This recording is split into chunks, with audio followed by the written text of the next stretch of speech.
Hello and welcome, ladies and gentlemen. This is Run It Back, and I am joined by one of my favorite people in poker. And no, I am not saying that because I've beat him once at a $20 game. No, Chris Moneymaker, seriously, one of my favorite guys in the game of poker. I had to start with that. I could not do anything else. But Chris, first and foremost, thank you so much for joining us. And how are you doing? I'm fine. I don't know why you want to start out with a lie, but hey, whatever works. Good to see you, Remco. You know, it's really good to see you after what you tried to do to me this past weekend. For people that don't know, he tried to get me into a weight loss and a dieting bet, and I probably would have failed miserably as I drink my sugar. I backed out.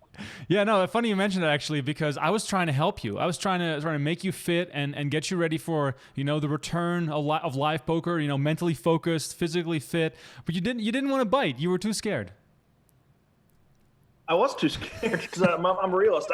I've had one weight loss bet in my life, and we bet season tickets to the Tigers games, me and my father-in-law, and I gained 1 pound over the 6-month period, and I won.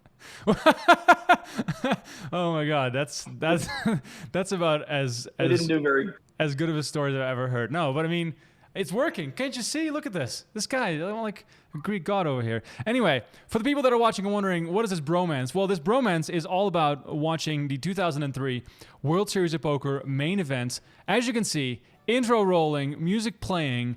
We are watching the event that changed your life, Chris, and that changed the lives of many people with the poker boom fully starting from this one moment. Let me start with this. How often have you rewatched all the footage? Not just the final table, but how often have you rewatched the entire show? One time we did a voice commentary over it in like 04, 05 time frame. It's the only time I've actually seen it. I haven't seen it in so long. I don't know. I mean, it'll be crazy just looking back through history. Oh, wow. That's great to hear, because that means that you can sort of maybe, I don't know, some stories might get triggered from seeing this footage all over again.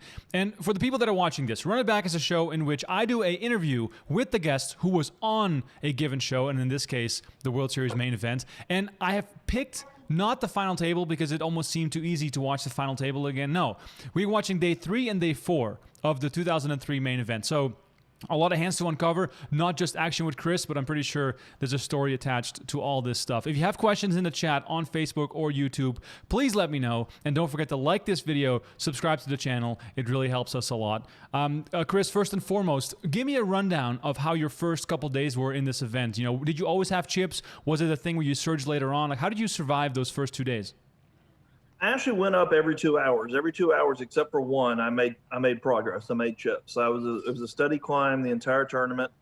There was one time on day 2 where I lost a hand, and I pretty much won every other hand, big hand throughout the tournament. I ended up 6th place in chips after day 1, I believe, with 60,000. You started with 10,000 back in the day. The first 2 days, I was just being really cautious and really careful. I didn't know anybody in poker except for Johnny Chan, Doyle Brunson, and Phil Hellmuth. And this is the start of day 3. And I'll remember this day because I was looking for my table, trying to find out where it was. I had no idea, I was table, I think it was like 77. I looked all around the room for it. I couldn't find it. Finally, I had to ask somebody, and they said I'm on the TV table. I'm like, oh, great. That's not what you want to hear. I didn't want to mess up. And there he is. That's a sexy guy right there. Oh, beautiful. What a stud pony. At the table with Johnny Chan, 87 and 88 champion. On the broadcast, it's all about Johnny Chan and Phil Hellmuth, who are obviously the biggest 2 names still remaining. Howard Letter at the table as well. Were you immediately intimidated by the presence of Johnny Chan and the lights and the cameras in that moment?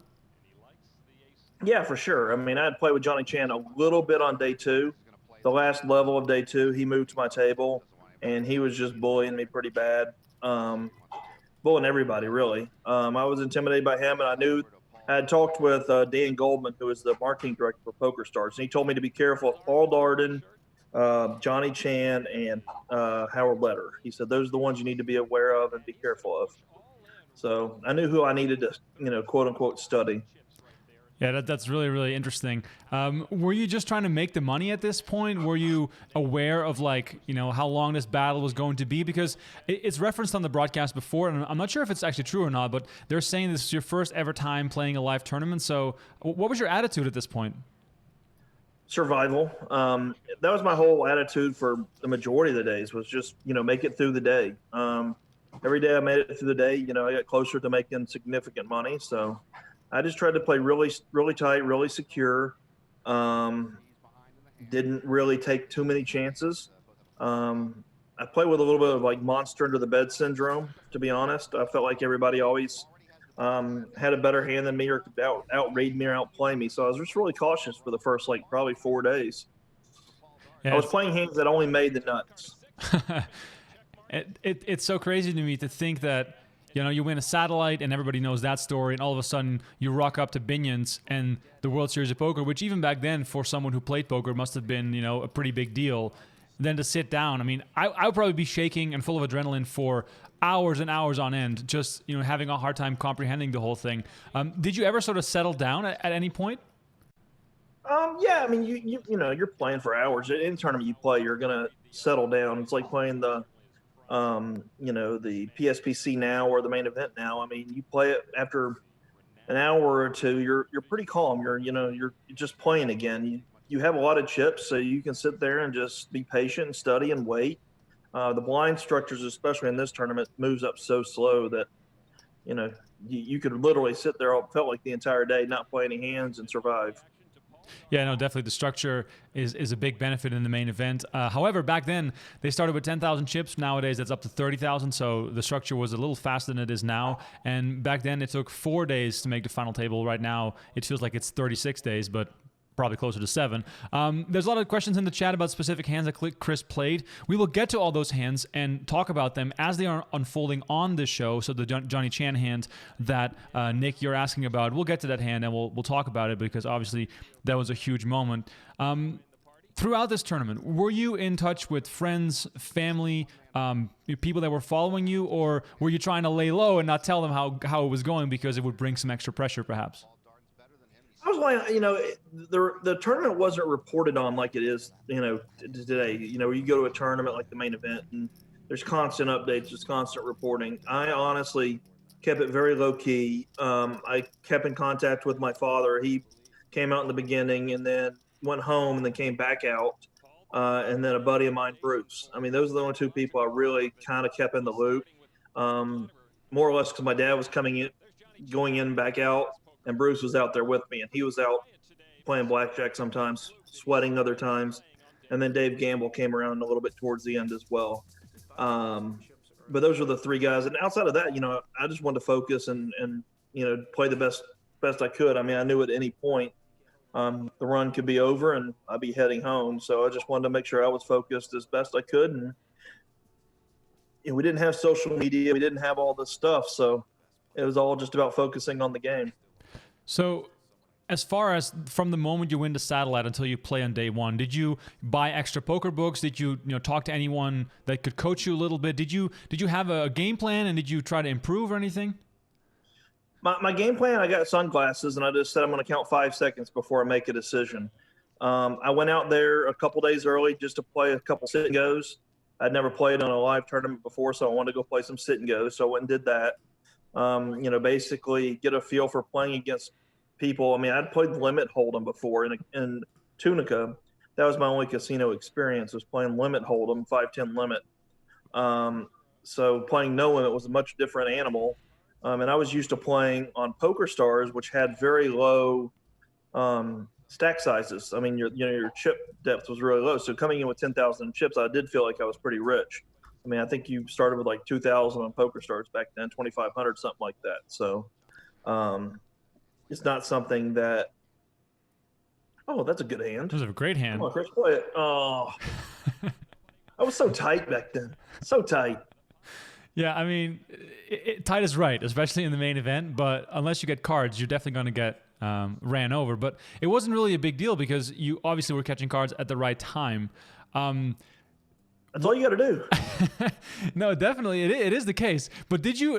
I mean, this might be an insane question, but did you ever feel guilty for how well it was going the entire time? Because you got lucky a few times. You were catching huge cards. I mean, of course, I didn't feel lucky, and I'll be honest, I'd never taken a bad beat to that point. So, I mean, every hand I played, I felt like I was going to win. just that was my mentality, and that's the sort of how everything was going. I really didn't have any fear of losing pots and things like that because I knew I was playing tight. I knew I was playing really good cards. The only time I really got intimidated was when I entered hands with Johnny Chan. He seemed to always have a better hand than me, or so I believed, because he would always raise me or bet me out of the pot. Yeah, and we'll get to that iconic moment in a bit, because you guys had the massive clash that really vaulted you up the leaderboard and put you in real contention. Which it didn't only vault me up the leaderboard. Again, he was like the perfect poker player, so it gave me a ton of confidence as well. It made it to where again I felt like I could make a deep run. Right. So as far as the whole trip to Vegas, did you guys, drink and gamble and go out? Did you allow yourself to have fun? Or was that something that started after the fact that you won, that it became a party? Because to me, it feels as though when you're going deep in a tournament like this and you're playing for the first time, every day you survive feels like you're winning. Yeah, I mean, of course it does. And I'm drinking some back then, but I mean, I was pretty much drinking all the time back then. I wasn't drinking as much when I was playing because the days were very long, and I would end up usually I was so amped up after playing every day. I would go grind 1-2 no limit till 3 or 4 o'clock in the morning and wait for the seat draw to come out so I could go ask Dan Goldman about my seat draw. Essentially, that's what I did basically the whole time that I was out in the tournament. I would just play super late until they made the seat draw. Then I would finally go to bed and get up and do it again. That's just incredible. It's just such a crazy story, and how all that came together in such a short span of time. We're watching Paul Darden now, and Darden for a brief moment there was really seen as like one of the top guys. I think he was on the broadcast. They mentioned that Phil Ivey taught him how to play poker, so they must have been close friends. Was he like an intimidating guy to play against at that point? I mean, honestly, I had Johnny Chan at the table, so I mean, I was told to be careful of him and be careful of Howard Lederer, but at the end of the day, it was all about Johnny Chan. I mean, he was the guy that was in rounders. He was the guy that I knew was a world champion. These guys weren't world champions, but back then, the world champions, kind of held a different air about them than what they'd met now. When you saw world champions, it was very rare to see them. I'd only met one in my life, and that was Jack Keller, because he played in the Tunica casino I played in. But outside of that, I'd never met any, never played with any. So Johnny Chan was really the answer for me. All right, for people in the chat, please let us know when you first watched this footage. Did you watch it in 2003? Did it spark you to play poker? Or perhaps, like myself, did you catch it at a later point and that sort of got you really into the game? Shout out, by the way, to Jimmy and Lawrence and Mitchell and Chelsea and Chris and Jermaine. And Tony Burns in the chat on Facebook. Shout out to Tony. We got Kurt, Andreas, Ben, Nick. We have so many people watching and asking questions. Really, really appreciate it. Please keep them coming. We are doing this live. We are watching this old school footage as Haverson is getting eliminated by Paul Darden, who called the all-in with just the flush draw against top pair, top kicker. Lawrence is saying... He does not look happy. Sorry? He does not look happy. No, not at all. Jermaine is saying, Chris, you're the man. You brought it to the masses with that win. And a lot of people saying that then this was the moment that they got into poker, which, for me, was also kind of true. But I didn't see this until much later, because in the Netherlands, they didn't air this on TV. This was only on ESPN. So a bit of a different time. I've told this story 1,000 times, and it's probably not that interesting, but back in the day, in the home game that I played, if you finished outside the money, you would get these illegally burned DVDs of World Series of Poker episodes. That's how I first watched the main event 03, 04, 05. I collected the DVDs by playing my local home game, and I wasn't good enough to make the money, so I just got those. So they gave you teaching aids to go get better? Yeah, like consolation prizes.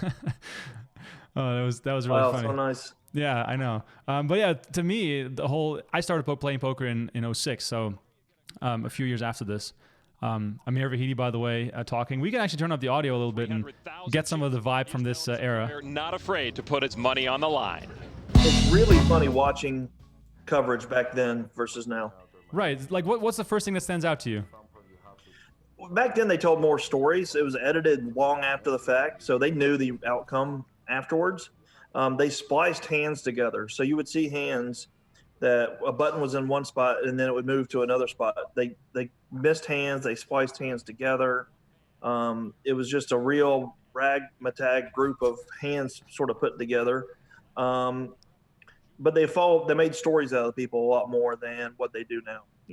They might highlight a player for a day now, but like my year, they knew I won. So the second I made it on day 3 on TV on day 3, they pretty much tried to keep my story. They put every hand I played pretty much on TV. Right. So, and they played, anybody that made it deep, they tried to play their hands on TV other than I think Farha. They didn't play many Farha hands on TV. No, good. That's actually a good point. Farha was almost never the focus of the broadcast until the final 2 tables, which, it was all about Johnny Chan. It was about Howard Leder, Annie Duke, and Phil Hellmuth. Those were the main characters alongside yourself. And the way they showed it back then was as if people were watching it live. So on the broadcast, they were saying, oh, this Moneymaker guy, he's just an amateur. He's never going to make it. Just to sort of emphasize how crazy the story was going to turn out, which they already knew. So yeah, again, they told stories. That's what their big thing was. It was telling a story and making it interesting. So how long after you won did this air, and what was it like watching this on TV? Because you like the fame and the attention of winning the main event. That only really started, from my perspective, when it aired. Not when you won. Of course, there must have been some, but when it aired, that's when everybody got to know you. Yeah, we played in May, I believe, March, April, May sometime. I think it was earlier than normal. I think it was May, and I think it aired around August, September time frame. So it was several months after the fact. And I remember the first time it aired on TV.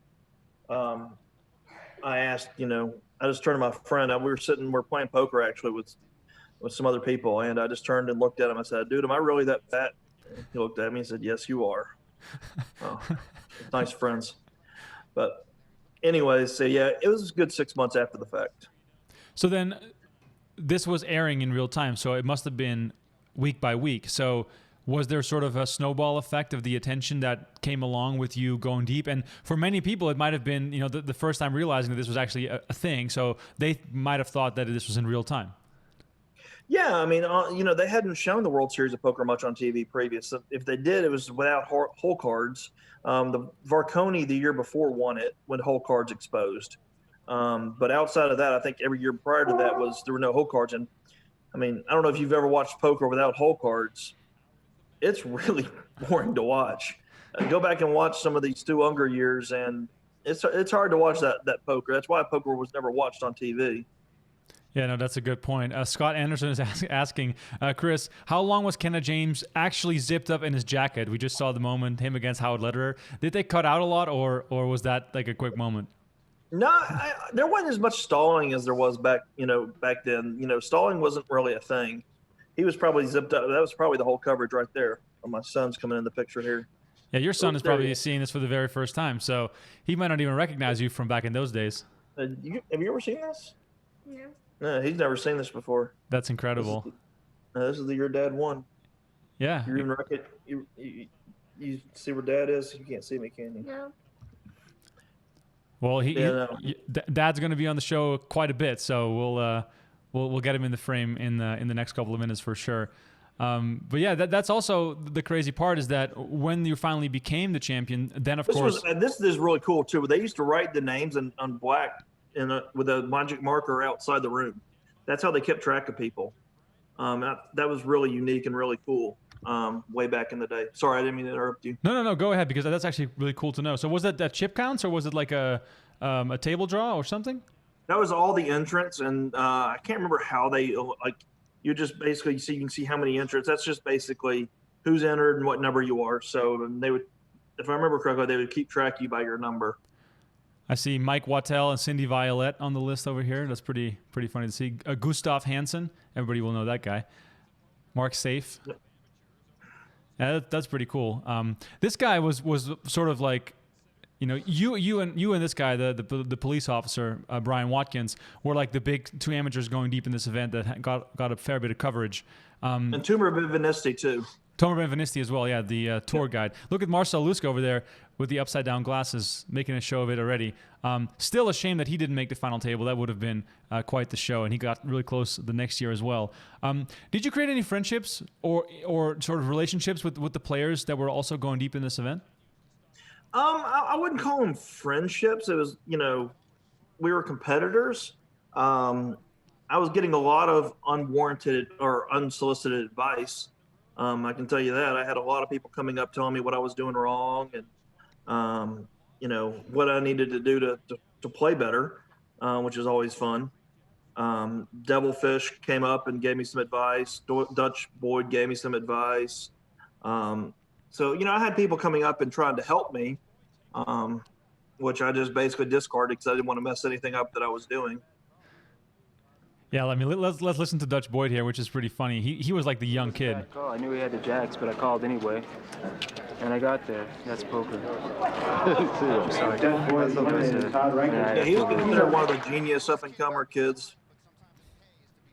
Yeah, he was referred to as internet entrepreneur and child prodigy.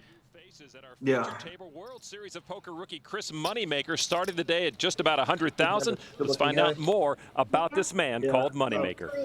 I was Chris Moneymaker from Knoxville, Tennessee. I first started playing poker about 3.5 years ago. Really learned the ropes on my own, playing with friends. Movie Rounders came out, and we watched it and started getting interested in Hold'em and started playing it, and just a lot of play, a lot of lost money. I walked into the room when I first got here and I saw Phil Hellmuth and Johnny Chan and all them, and I was a little bit taken aback and in awe. Johnny Chan came in and sat down on my right, and Phil Ivey came in and sat on my left, and I knew who both the guys were. So immediately, I'm nervous, and I get outplayed. I lose $60,000 off the top. Just I played scared, and I thought they had pocket aces every time they played, and they ran over me, and I looked pretty bad. And I went to bed that night, and I made a decision. I said, I'm not going to be afraid anymore. If I get beat, I get beat. I'm going to play my game. Back at the main table, Chris. That's pretty cool. What's it like, sort of seeing yourself, and what for your son? What's it like to see dad like this? What's it like to see daddy like that? Cool. It's cool. There you go. It's funny because I think I answered a lot of the questions the exact same way as I did back then. I mean, that's awesome. It just goes to show that you still remember it very well, and also that mindset that you had back then is something you still remember. Yeah, well, when you have a situation that changes your life forever, you tend to remember it. Yeah, no, that makes a lot of sense. All right, you don't need to watch this part. Well, I'm kidding. You're fine. This is where Daddy forgets he has a hand. Whether he wants to call Let's or listen raise Johnny Chan with the ace-queen offsuited. I was so nervous here. I just didn't want to make any mistakes on the final table, on the feature table, because I thought they were recording everything. So I just didn't want to do anything stupid. This was pretty early in the day. The letterer A1 computer has figured the odds, and he wants to bet. And he's going to raise it $12,000. As we move around, Darden folds. Next in line, Chris Moneymaker.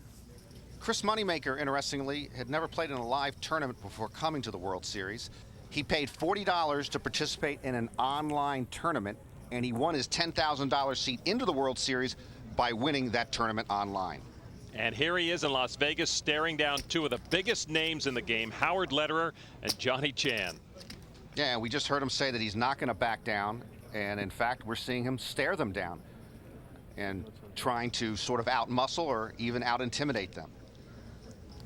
This is amazing. He says he's learned a lot from both of these players over the years, and he's using their techniques on them right now. It's up to you, right? I didn't even know I had a hand. I'm sorry. Or is he? I think he just forgot to play, Norm. You're staring at him. I'm thinking, what? Are you looking into his soul or what? Sorry, I'll put you in the hand. I didn't even look down. He just flat out forgot, Norm. Yeah, we have to thank Johnny Chan. We might have been here all night. You were like staring at him like it was like you were. I mean, that's an incredible moment, but it also sort of breaks the ice and breaks the tension a little bit. Yeah, I mean, honestly, that was a big moment for me too, because I didn't want to do anything stupid, and I didn't do anything stupid until that point. And once you do that, it's kind of take the pressure off. Johnny Chan actually said something. He's like, that'll never make it on TV. You don't have to worry about it unless you win. I was like, oh, cool. Well, now I know that it's kind of edited out. But, again, after you do something stupid like that, you can just kind of relax and play a little bit. But, again, that was probably 30 minutes, an hour into the day. And you can say we joked about it for a while, and They all laughed at me. You know, I think it's a perfect way to sort of get the adrenaline to calm down a little bit because, you know, a good laugh and, you know, some banter back and forth is really helpful. They're even showing a piece of rounders in this broadcast. Actually, on 2 consecutive days of the broadcast, they were showing rounders. This was also for people that are unaware, and I'm not sure if there are many, but like this was the first time there was extended coverage. Like Chris mentioned, the O2 main event was shown, the final table was shown, but not as much content, not as much just total footage. This was really the first big leap into all of this being shown, and it was 411 Productions that put on. Yeah, just like an amazing show. It was just front to back, like a documentary almost. And Rounders tied in with it so perfectly because Johnny Chan was, you know, the headliner of that movie, and then he was the headliner of the 2003 main event, which, you know, could not have been any more perfect. Did you watch Rounders in the moment in '97? Were you already playing poker back then? No, I wasn't playing. But we were playing, you know, maybe Chase the Queen, Midnight Rainbow, you know, AC Deucey. We weren't playing Hold'em back then. I didn't play Hold'em and probably until 2000, 2001 time frame. We were playing all, you know, we were kitchen table players, but we didn't know what Hold'em was. Right. So who like when did you make the step to like start playing poker? And, you know, did you get serious about it right away, or was it just, you know, a fun hobby? Like, how did that work for you? Basically, a buddy of mine went down to Tunica and played Limit Hold'em, and we always played dealer's choice. So every time it was his turn to deal, he would pick Hold'em, and we would all bitch and moan because no one wanted to play $1, $2 limit Hold'em when everybody else was playing match the pot games. So we all folded every time he picked Hold'em and just said, "You're a nit and you suck." But that's basically was our first introduction into Hold'em. And then a little bit later, we decided to, me and a couple friends, we would drive down from Nashville where I lived at the time, and go down there and play. And we would stay the whole weekend playing Limit Hold'em. Back then, they didn't have No Limit. They had a big PLO game, which is what Jack Keller played in, way above my bankroll. And then they had 5, 10, 10, 20, and 20, 40 Limit were the 3 games that they had. And, you know, we would go down there and we would grind all weekend. We wouldn't even get a hotel room. We would all just sit there and grind and play Limit Hold'em for the entire weekend. And, you know, we were all pretty good players. We all made money every time we went down there. Poker back then was not like it is now. It was pretty easy to win. You know, I think I read one book back then. It was like Championship Hold'em or something. I don't know. I think I read Super System, parts of Super System. But it was, you know, it was on the ride down. We would read it periodically, and then we would talk strategy amongst ourselves, which obviously you could imagine us talking strategy had to be pretty rudimentary, seeing how we had really no clue what we were doing, but we thought we knew what we were doing. But we did, you know, we would go down there as much as we possibly could and play Limit Hold'em. It was about a 4-hour drive to get there. So you were a mixed game player to start? No, it was just a Limit Hold'em. There was no mix. It was all. I didn't become a mixed game player until I met you, and I realized there's so many bad players that play mix. I got to start playing. I mean, that's where all the money's at right now. My money, basically, on the table. But it is funny that, like, when you say dealer's choice, you know, that's not the same dealer's choice that we know now. But it was just like a variation of different card games where poker just happened to be one of them, right? Yeah, okay, yeah. So I guess I was a mixed game player technically, but yeah, I don't think of like Chase the Queen, Midnight. It was all wild card games, all, you know. Again, AC Deucey, you know, you got to pick if it's higher or lower in the middle, you get the pot. If if it's outside of you, match the pot. I mean, a lot of them weren't poker games. So it was, you know, 2-card guts. We played a lot of games that, you know, either we invented or we heard along the way, but there was very little of actual poker. You know, the only poker game that is played anywhere that we played is Texas Hold'em. Every other game that we ever played was you've never seen on TV or played anywhere else really anymore. So then, obviously, No Limit Hold'em or Hold'em in general starts taking over bit by bit, and then online poker comes into the fray, which, you know, started with, you know, like Paradise Poker and Planet Poker and, you know, a whole wide range of sites that no longer exists. How did you get your first, you know, toe in the water as far as online poker? Actually, I started at Poker Stars. I was in Tunica, and I used to remember the guy's name. I can't remember him now, but he's like, you know, you can play online poker. I'm like, yeah, that doesn't seem shady at all. I'm never doing that. And he's like, man, it's not bad. I do pretty good. You should check it out. And I'm playing with this guy, and he's a pretty bad limit player, and it's hard to identify a bad limit player. So I was like, well, if he can win, then maybe I should check it out. So I got onto PokerStars and deposited a little bit of money, and sure enough, back then I played a lot of sit and goes and a lot of limit hold'em online. And sit and goes were really hard to go off. Like, they didn't go off very often. It was very hard to, the player pool wasn't what it is now. So it was really difficult to see those run. So I was playing a lot of 2-4 limit, 4-8 limit. I think the big game back then was like 20-40 limit. And I think the big no limit game was 2-5. That was like considered high stakes, like super high stakes. Never played any of the no limit cash. I just played limit hold'em because that's what I knew how to play. Then I was, playing some tournaments, obviously. But the sit and go, the satellite I got in for the main event, I got in by mistake because I saw there was, 8 or 9 people sitting, and I wanted, they were so rare to go off. You just always just jump in automatically. And just so happened I got into it, and I was kind of upset that I was playing for a satellite and not cash. Again, they never really ran satellites before. I mean, I'd never seen satellites. I didn't even know what a satellite was when I first played it. Satellites were very, very new back then. Oh, wait, pocket aces. Let's listen in, and we'll hear your thoughts on this hand after. And feel free to chime in, though. I can always pause it and rewind it. He raises to 4,500. That's a moderate raise with the pocket aces. I already knew not to vary my bet sizing based on the strength of my hand.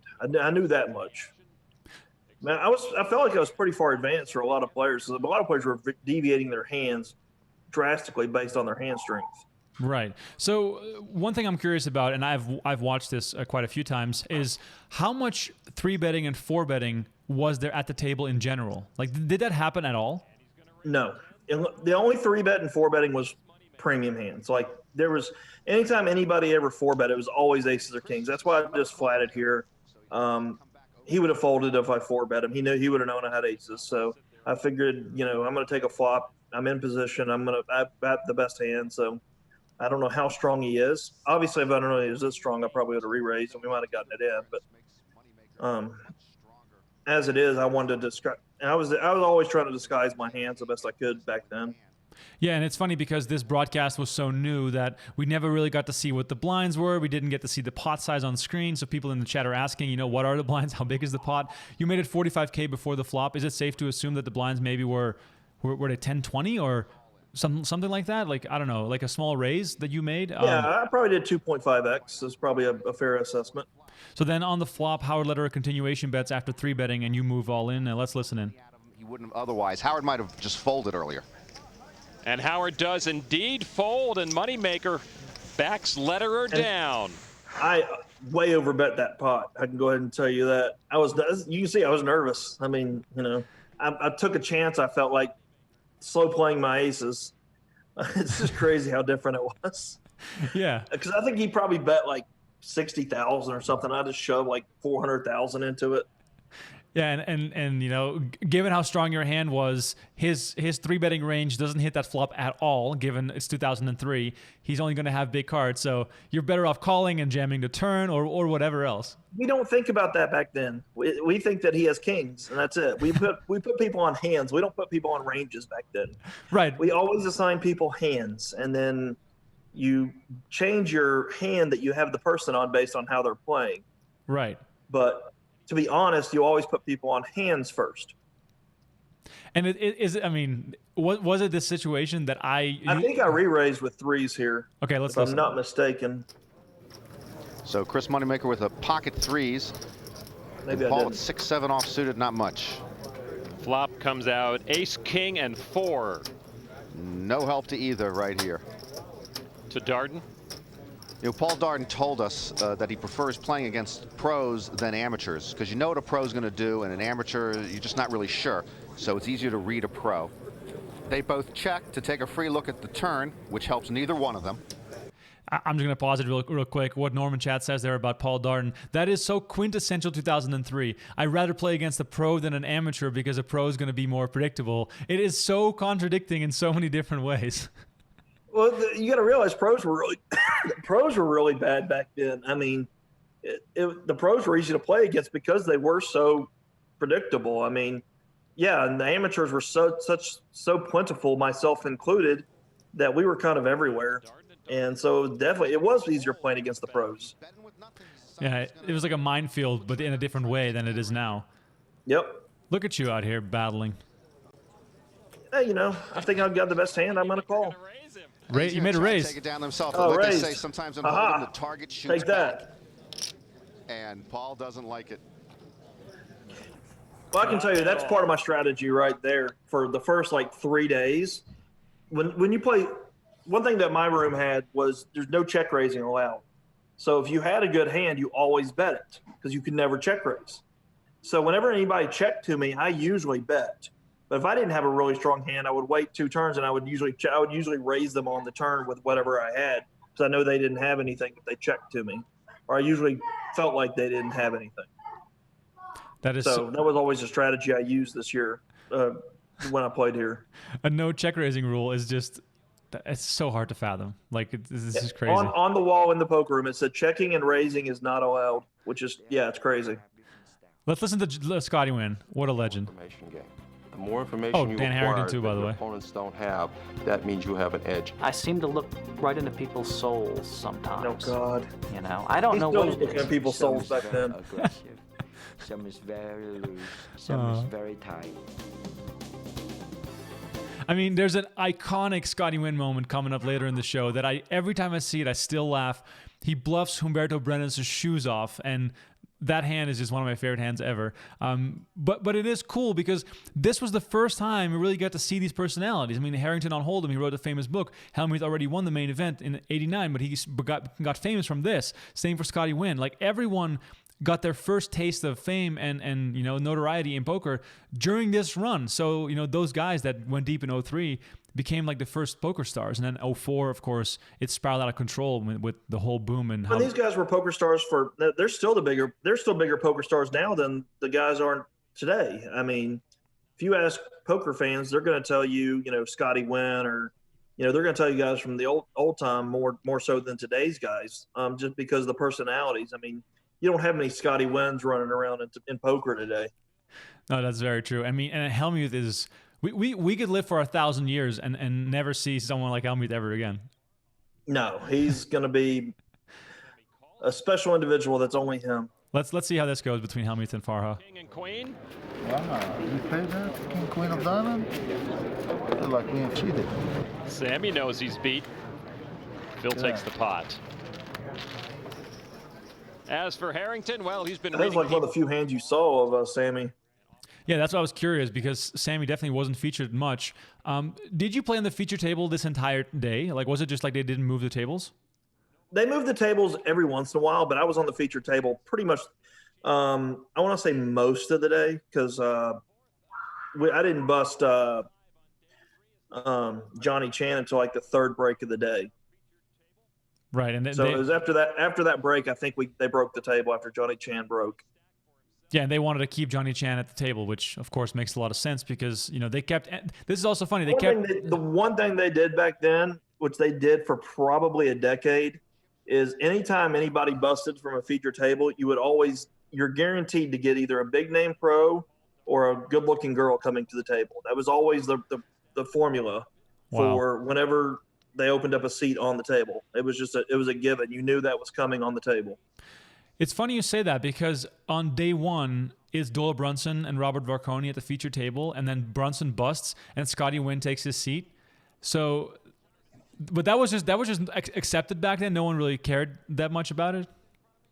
It was a sort of an unwritten thing. You just always knew that when the seat opened up, you were going to get a well-known pro, most likely. If there were no well-known pros, if there were any females in the field, then you would get a female. Wow. It was very rare you would just get a random guy coming into the seat. Here's you and Johnny Chan battling. Young kid asking the vet, how much you got in your stack? It's got to burn Johnny Chan a little inside. Just his body language tells you, what is it with this kid? Calls him. So we're 3-bet me here, I believe. Yeah, he 3-bet you. Yeah. Head to head again. Asshole, he kept doing that.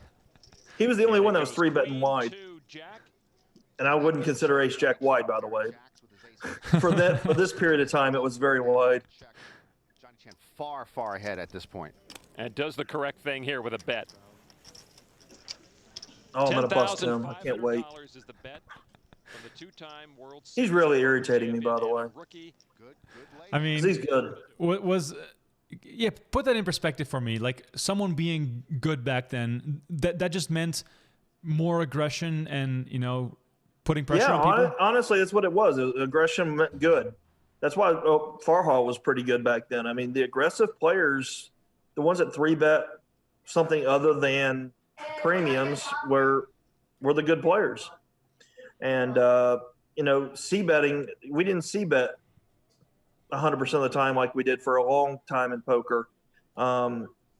People bet when they had hands, and they checked when they didn't. The good players bet a balanced range and bet when they didn't sometimes, like Johnny Chan would, or Doyle Brunson, or, you know, they would bet when they didn't have anything. Most other people checked when they didn't have it. Yeah, very pretty easy to tell. Very, very different game. Shout out to everyone in the chat. Shout out especially to Jesse Lynn Reiner, who said, I used to watch the 2003 WSOP before I was deployed in Iraq. I played poker all my life, but started taking it serious in the big sandbox. Been playing ever since. Thank you, Chris. I mean, that's just awesome to hear that kind of stuff. I'm sure you still hear that kind of sentiment to this day. Yeah, of course. It's crazy, you know, 15 years later, and people are still walking up to me saying thank you. You know, I started playing when you won, and you know, you've been an inspiration or whatever. So, you know, it's always nice to hear. It's great that after all this many years that you still have people that recognize you and remember back from what seems like yesterday sometimes, and seems like a millennial ago some other times. Yeah, for the it's crazy to me that we didn't have social media. We didn't have all the stuff that we have now. I mean, this is very different times. Yeah, and I think also because there was no social media back then, everybody was watching this, because ESPN on the main channel, you know, that was just what you're sort of being, you were being fed whatever was on TV. And that's why this probably was the most watched poker, because, you know, there was no distractions. It was just this. Everybody was watching it. Yeah, well, no one knew. I mean, honestly, no one really knew the results. I mean, I'd won 6 months previous, and I did David Letterman and some other interviews, but for the majority of people, they didn't know that I had won. So when they start watching this, it's not like today where, you know, everybody either knows the result going into the final table, or you know, the format of this has changed so much over the years.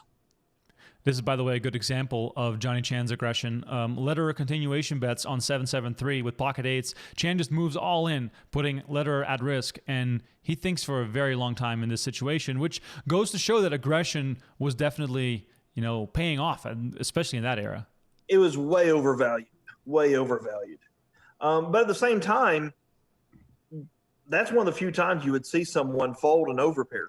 Right. Overpairs were never laid down very often. They were always called, and but again, because people generally didn't bluff that much, so overpairs just, that's where I got all my chips. I would flop sets and just raise, and they wouldn't fold their overpair. Must be nice flopping sets. I don't know what that's like. Drew, you flopped a set in your life.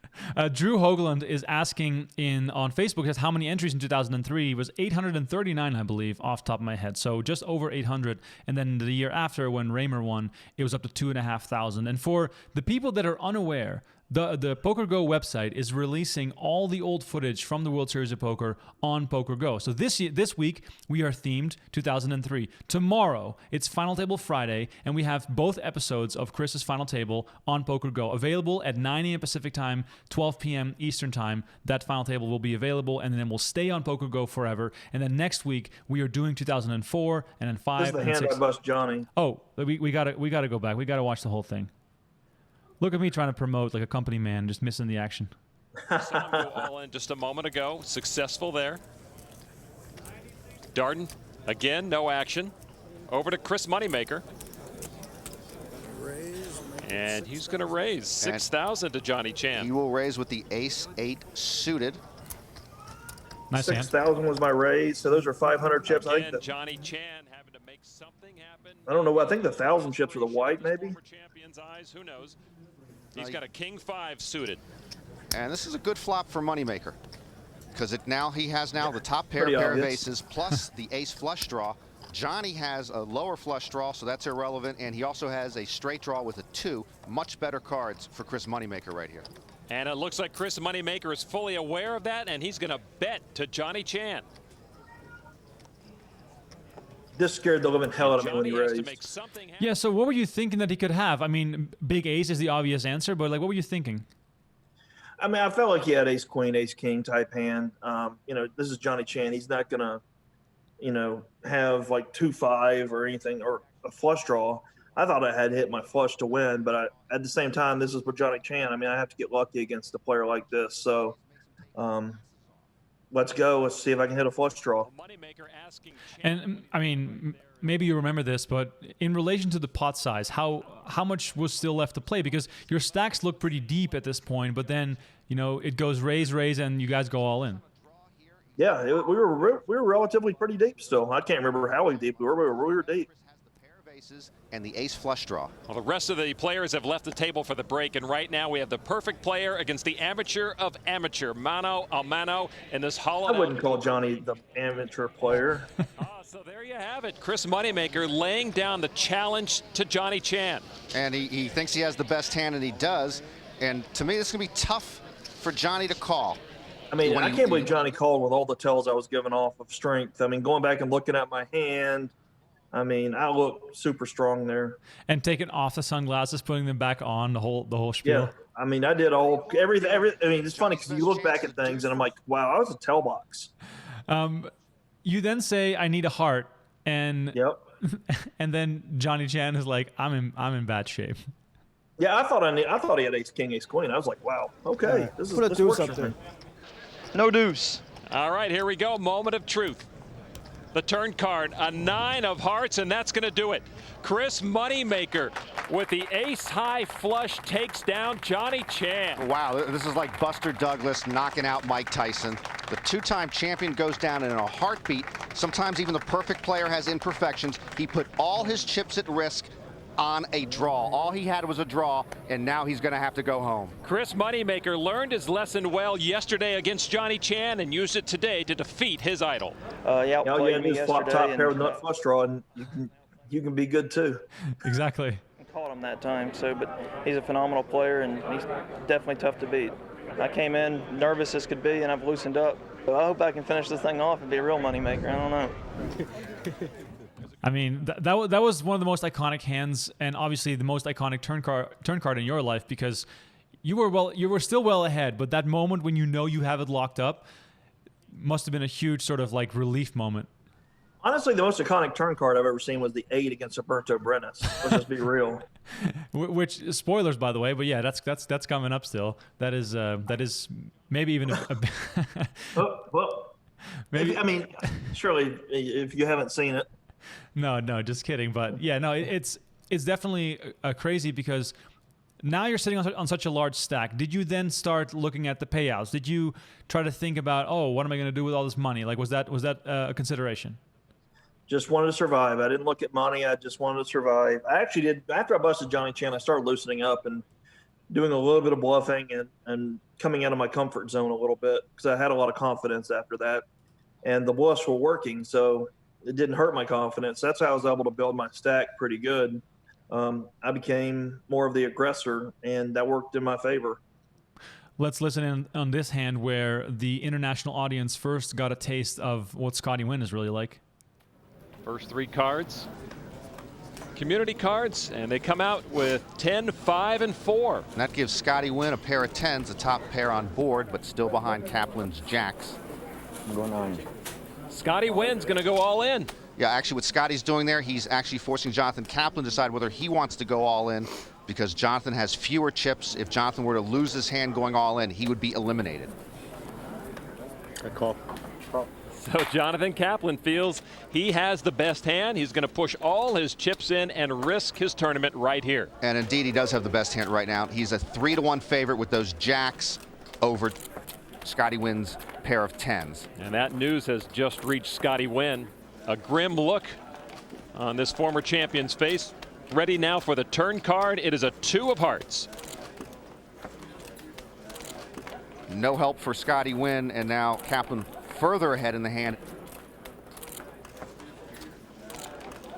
Final card, and it is a king of clubs. Baby. Scotty Wynn has taken down Jonathan Kaplan. That's just unfair, Lon, because Scotty Wynn plays better than most everyone else, but he also runs lucky. Scotty Wynn, so feisty, as if he deserves to win every hand. That's really, really fun. You can see the nerves on his face too. Poker was so much fun back then. Everybody, I mean, now people are just sitting there at the table, just like, yeah, that's good, good hand, whatever. You know, back then everybody was so nervous. Yeah, and now this hand, let's just enjoy it. This is one of my favorite hands of all time. And Umberto Brenes checking his whole cards. He has ace-10, one of the more colorful players in the game. Literally and figuratively. So the cards have been dealt. The table now deciding how good exactly they have it. So far, nobody in. And you'll see in the blue shirt on the left of your screen, Jeff Schulman, editor of Card Player Magazine, a very good player on the circuit, but it looks like he does not want to join the action. 21. Scotty says 21, even though he bet 12,000. Great. Iconic. Did you hear I say 21? Umberto says he wants to raise. Has not thrown the chips in just yet. As we look at that graphic, you see with the cards that they have, Brenes with an overwhelming advantage. Now he's raised $40,000. Scotty Wynn had bet with an 8-3 offsuit. Now when you bet with absolutely nothing, when someone comes back over the top of you, you usually get rid of it. You muck the hand. I suspect he's going to get rid of this hand. He even eats chewing gum, interestingly, doesn't he? He does. He does. I like that. What a character. South of the border feel.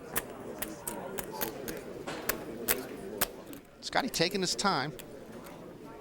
There's a 3-8 offsuit.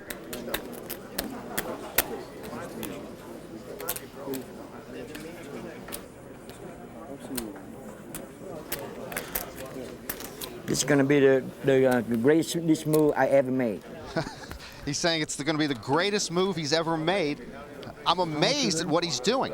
He's betting $100,000 on cards the Salvation Army would reject. Umberto Brenes has an ace-10. He's more than a 2-to-1 favorite. Keep Michelob coming, baby. He said he likes to drink at the table. He's living up to that. I tell you, I think you have to be drinking a shot and a beer to make that bet, but he's just got a beer. Maybe if he had a 3-5 or something, he'd be taking the shot. But the 3-8, and now he's going to wait out Umberto Brenes. He's got Umberto take off the Red Sox cap and the sunglasses. There's so much going on here. They're drinking, they're walking around, they're both not even in their seats. Like, this is complete mayhem. Like, it's just incredible. I'm at the table over from this, and I see this going on. And I'm paying attention to what's going on over here. Humberto does some similar stuff when we play a big hand later.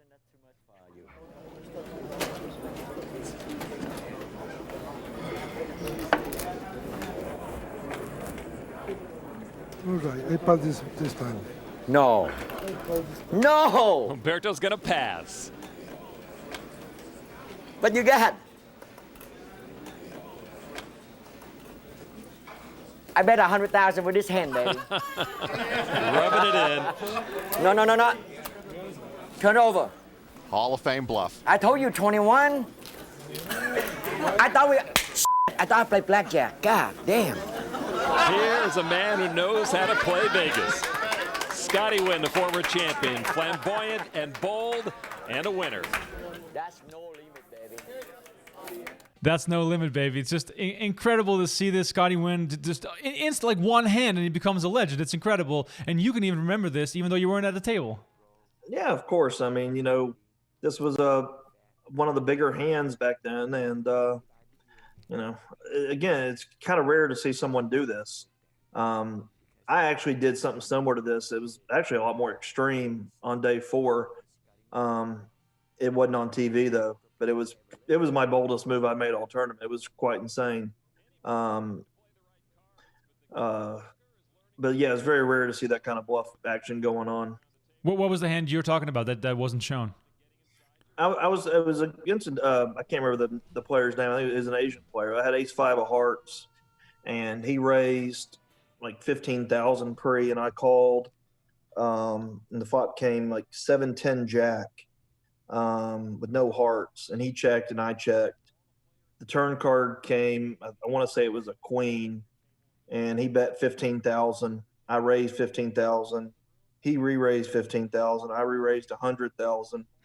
He called, and the board paired on the river, and he checked, and I moved all in for another like 250,000, and he folded his hand, and I showed the ace-5. That was fun. Wow. I mean, like I was drawing stone dead. That's like one of that's like the gut feeling poker where you just have a feeling and then you just go with it. It was kind of the thing where if someone checked to me, and I was going with my hand, and he checked to me on the flop, so I just went with it. There wasn't a queen on the turn. Obviously, the hand he didn't improve. Like the board didn't improve for somebody. So right there's Farhad catching quads exactly against Phil Ivey, who was for a monster stack. Yep, Ivey gave away a lot. 3,000, and he has just lost about 110,000 to Sam Farha. What a boost to that guy right there. Phil Ivey has a lot of ground to make up. 26-year-old Phil Ivey, of course. You and him had one of the most iconic hands of all time. Have you ever talked to Phil Ivey about this main event after? Yeah, we had a talk afterwards. We were on a cruise ship. We had a little bit of a talk. I would see him periodically after the main event, and he would never speak to me. He would always like shoot me a look like he was mad at me. So finally I saw him on a cruise ship, and I walked up to him. I was like, "Hey man, do we have a problem?" Or he's like, "No man, I was upset, and we're good. Everything's cool." He was perfectly fine for that. But yeah, he took it hard for a little while. Best bad beat he ever took in his life. I mean, it made him more money than you probably. Yeah, it did. He just didn't know it at the time. Right. And there's another bad beat in this sequence that people forget about is the beat that Helmuth took against Jason Lester, queens against jacks, jack on the river to keep Lester alive. You know, a few things break differently, and you got Ivey and Helmuth at the final table, and yet somehow this was a much better scenario the way it played out. But I agree. I was always left wondering. Yeah, of course you do. I was always left wondering what would have happened if Farha would have won. Do you think that would have sparked a poker boom, or did it have to happen exactly this way? I really don't try to think about if Farha would have won.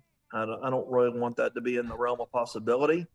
But to answer your question, yeah, there is going to be a poker boom. It may not be my year.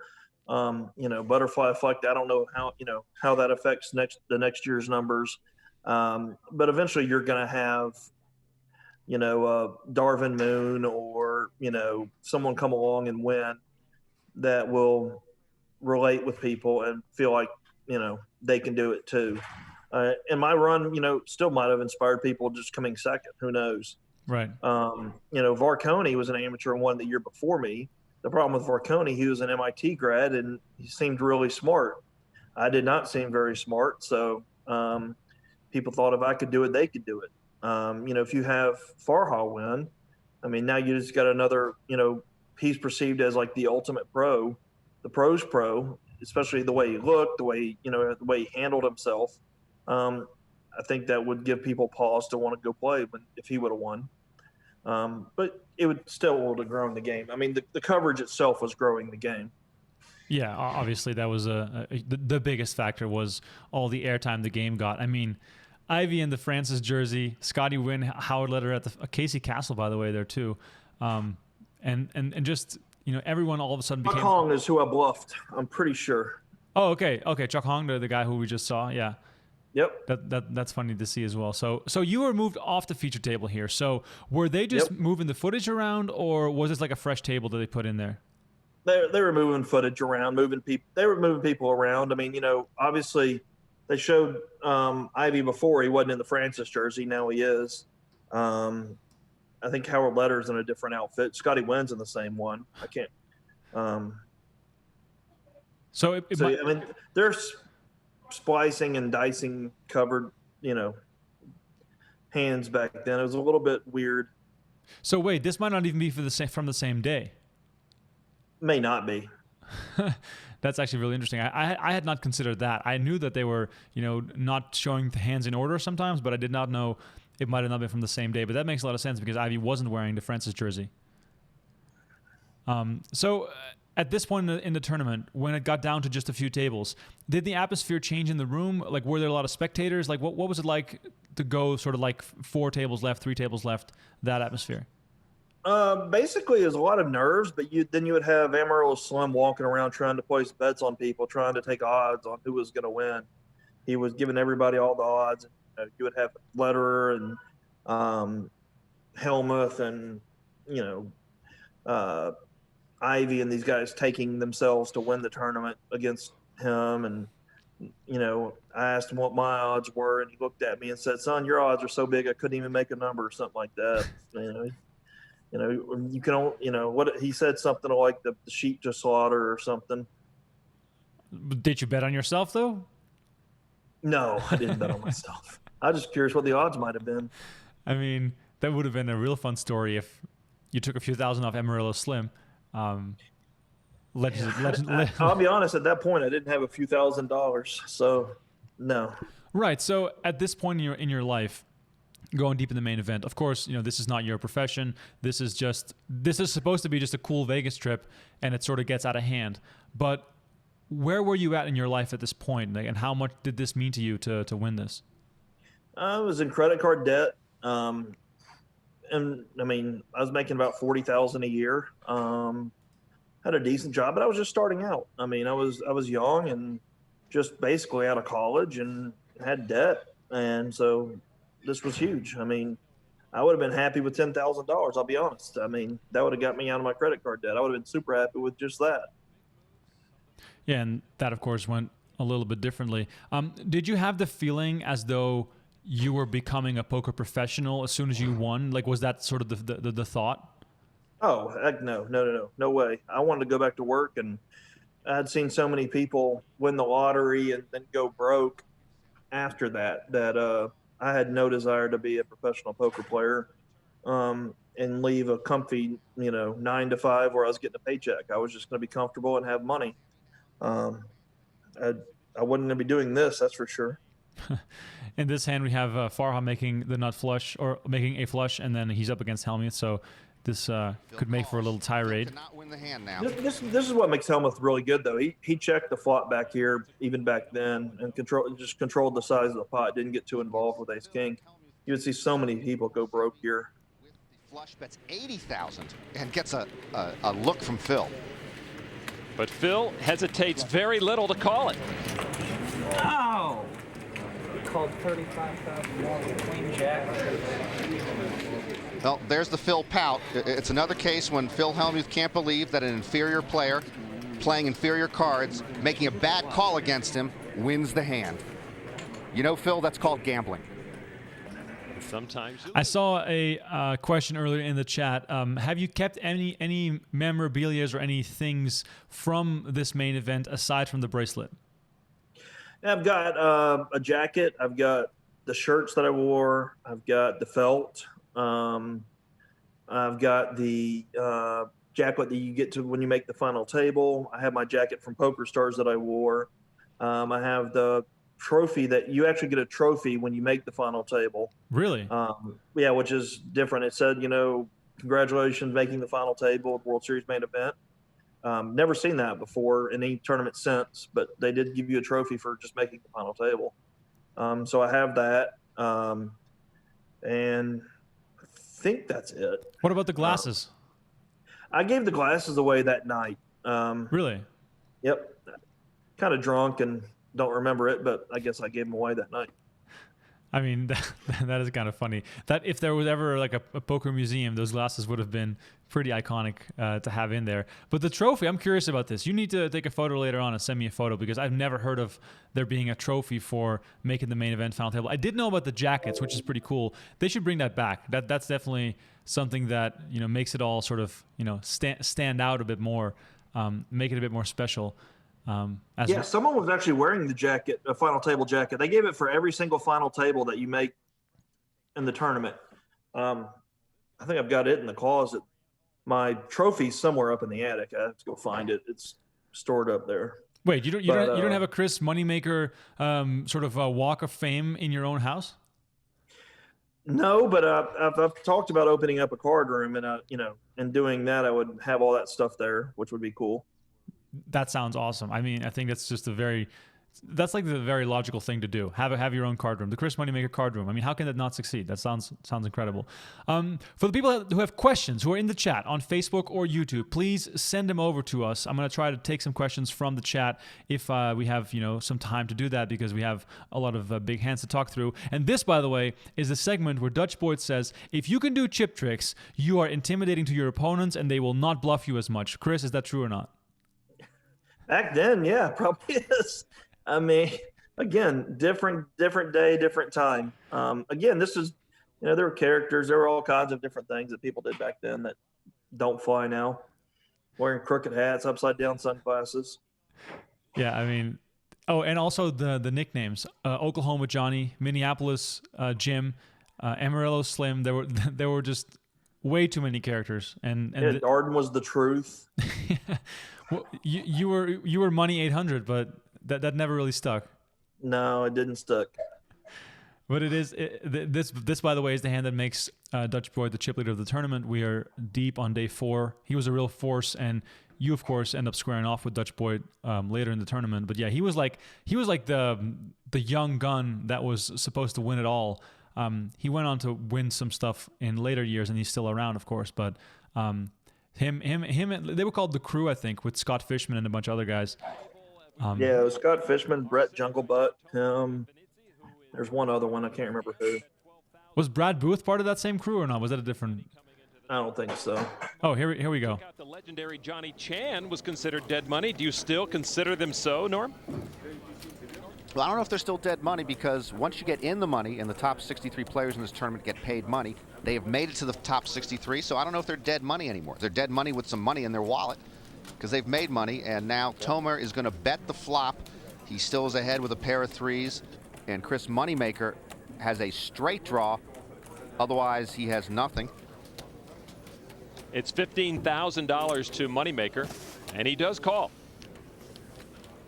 So a pair of threes still ahead in the hand. It's pretty much a coin flip. And there, Chris Moneymaker will take the lead on the turn. A pair of kings now with his king, queen in the hole. But the action first to Tomer, and he's going to continue to fire away. He is indeed. Wow. And Chris Moneymaker fires right back. The fastest call in human history. Well, I'm trying to hide it. Chris Moneymaker. Come to mama, Chris Moneymaker says. He now has 3 kings, and Tomer still just has the pair of threes, and now, of course, a pair of kings on board. But he bet before the flop. He bet after the flop. He bet after the turn, and Chris Moneymaker wouldn't go away. Now he's finally going to check. So now to Chris Moneymaker. How hard does he want to push? He wants to push 50,000 hard, which is about right. Now it's up to Tomer. He's teeing up the cards, and he kicks them in. The white flag comes out. Another good hand for Chris Moneymaker, and this Tennessee accountant has no problem counting his money. It'll be the best show ever. Yeah, it's like you're like the main character in a movie, and you win at every turn. Life's not hard when you're just make hands all the time. That's definitely true. Was it hard for you to come back to poker and tournaments after the fact, and not just win every hand? Was that a hard sort of reality to accept, that you weren't going to win all of them? Well, the second tournament I played, I got second place, so I didn't have that realization for quite a while. But yeah, it definitely. Once I figured out what a bad beat was, and honestly, one of my worst bad beats I ever took was the next year in the World Series, and I didn't really even know what bad beats were until then. Really, it was early on day 1 and the next year. I took a really bad beat, and I thought it was just really unfair. It's funny how the world works. So unfair, so unfair. So unfair. Whenever, like, what's the statute of limitations on complaining? Because I've heard 10 years. Then you get your one time back and you can start complaining again. It always varied based on who your opponent was if you got there or not. Right, right. A good question from Steven on Facebook. He says, Chris, does poker ever become boring to you, or do you still enjoy playing at every moment? I mean, of course it becomes boring. You know, there's that final table jacket, by the way. He's wearing one. Oh, nice. Yeah, it becomes boring. I mean, it's just like anything else. If you do too much of it, it can tire. You can get tired of it. So you take breaks and you do other things. You know, I haven't played in a long. It's been a long time since I played. Since we've been in quarantine, it's been a nice break. I've been doing some studying and just trying to keep fresh that way. But I haven't played poker in a while, and it's been a nice little break. But I'm ready to start playing again and get back to live. I mean, I'm sure I'm going to pick up and play, you know, one of these summer series on Poker Stars or do something like that because I'm ready to get back and play a little bit. So then, but I still enjoy the game. Right. I was gonna say you still love the game. I mean, I've seen you around playing anything from, you know, a PSPC level event all the way down to a media tournament just casually with friends and some beers. That means that you have a passion for the game still. Yeah, but the thing is, the reason I have a passion for the game is, one, I'm not depending upon the game to eat, and two, I can play when I want to. I can take breaks. I mean, you know, we've been have in quarantine for almost 3 months now, and haven't played any poker. And you know, it's nice to have that option. Very rare to have that option, but it's also nice. I mean, that means I can play when I want to play and do what I want to do. Essentially, as far as poker goes, that makes it a lot easier not to get drained or bored or you know, make it grow old, I guess. Right. Is it hard to be an ambassador? Is that a hard job? I mean, lots of travel, I'm assuming, mostly when there's no quarantine going on, or is that sort of the perfect job for you as far as, you know, how you can combine poker with your home life? No, I think it's the perfect job. It is a lot of travel, but I mean, honestly, I don't really have to do anything to be an ambassador other than just be myself, which is nice. I mean, I don't have to, you know, put on an act or do anything. It's just who I am. So it's really easy to do. I mean, and I enjoy doing it, and it's been sort of a blessing for me to be able to do what I love doing. I mean, it's not work if you love doing it, and you know, it's the perfect mix of me being able to travel, you know, half the time and be home half the time. I will say that being home during this quarantine period has made me realize that I do want to travel a little bit less and be home more. I mean, just being around the kids and seeing them a little bit more makes me want to stay at home and not travel as much as what I was doing before. I was probably doing something along the lines of 50-50 before, and I imagine I'm going to try to drop that down to around 30% travel once we get out of this situation we're in now. Right. And do you still have goals in poker? Do you still aspire to win, get better, do stuff like that? I don't have any goals as far as, like, you know, winning a tournament or performing in a tournament or anything like that. All my goals are decision-based goals. Trying to make the best decision possible, most EV decision. You know, I've learned through the years that you can only control what you can control. So if I make the right decision, then I'm happy with that. If I bust out of a tournament and I made the right decision, I'm truly happy with that. If I take a bad beat, it used to bother me. It doesn't bother me anymore. It bothers me when I make a bad decision. And now, you know, a bad decision's not, okay, does he have, you know, ace, king, or sevens? You know, is he, you know, you put him on a range of hands. A bad decision is when you just completely and utterly miss his range of hands, or you totally misread a situation. Then I get upset with myself. But outside of that, you know, I'm always looking at the results and the decisions that I'm making at the table, and that's what I try to control. And I know if I make the correct decisions more times than not, you know, you're going to make money. We see the elimination here of Annie Duke, the last woman standing in the 03 main event. Annie Duke, I would let her, it kind of disgraced at this point in the poker world. Epic Poker League, shout out. Full Tilt Poker, shout out. But they were big stars back in those days and featured heavily on the broadcast every single year. We got some more questions coming in. Bandy Adrian is asking, do you think there's a big difference between online and live poker? Which one to you is more difficult? It's different beasts. I mean, you know, you're playing live, you have so many different information sets that you use. When you're playing online, A lot of it is bet sizing, betting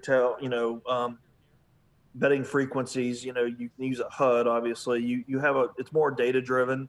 When you're playing live, it's less data driven and more studying the player and studying, what their motives are. To me, I think it's a little bit easier to play live. But again, it's pretty much a different game. I mean, when you play live, you're playing a lot different I play a lot different live than I do when I play online. When I'm playing live, I'm playing a lot of hands. I'm getting in a lot of pots because I really feel comfortable reading people and reading situations. When I'm playing online, I'm being a little bit more conservative and, playing a little bit tighter than most of the other people, I would imagine. Yeah, no, that makes total sense. We got Phil Ivey in the mix here. Let's see what he does. And reaches the play. 4,000, he will call the bet.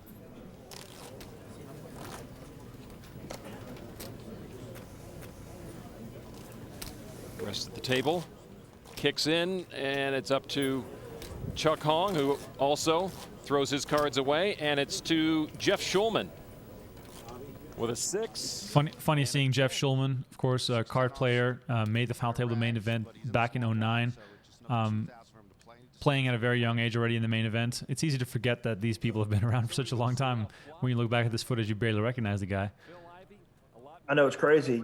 I haven't seen this footage forever, so just seeing some of these people, it's nuts seeing how young everybody is.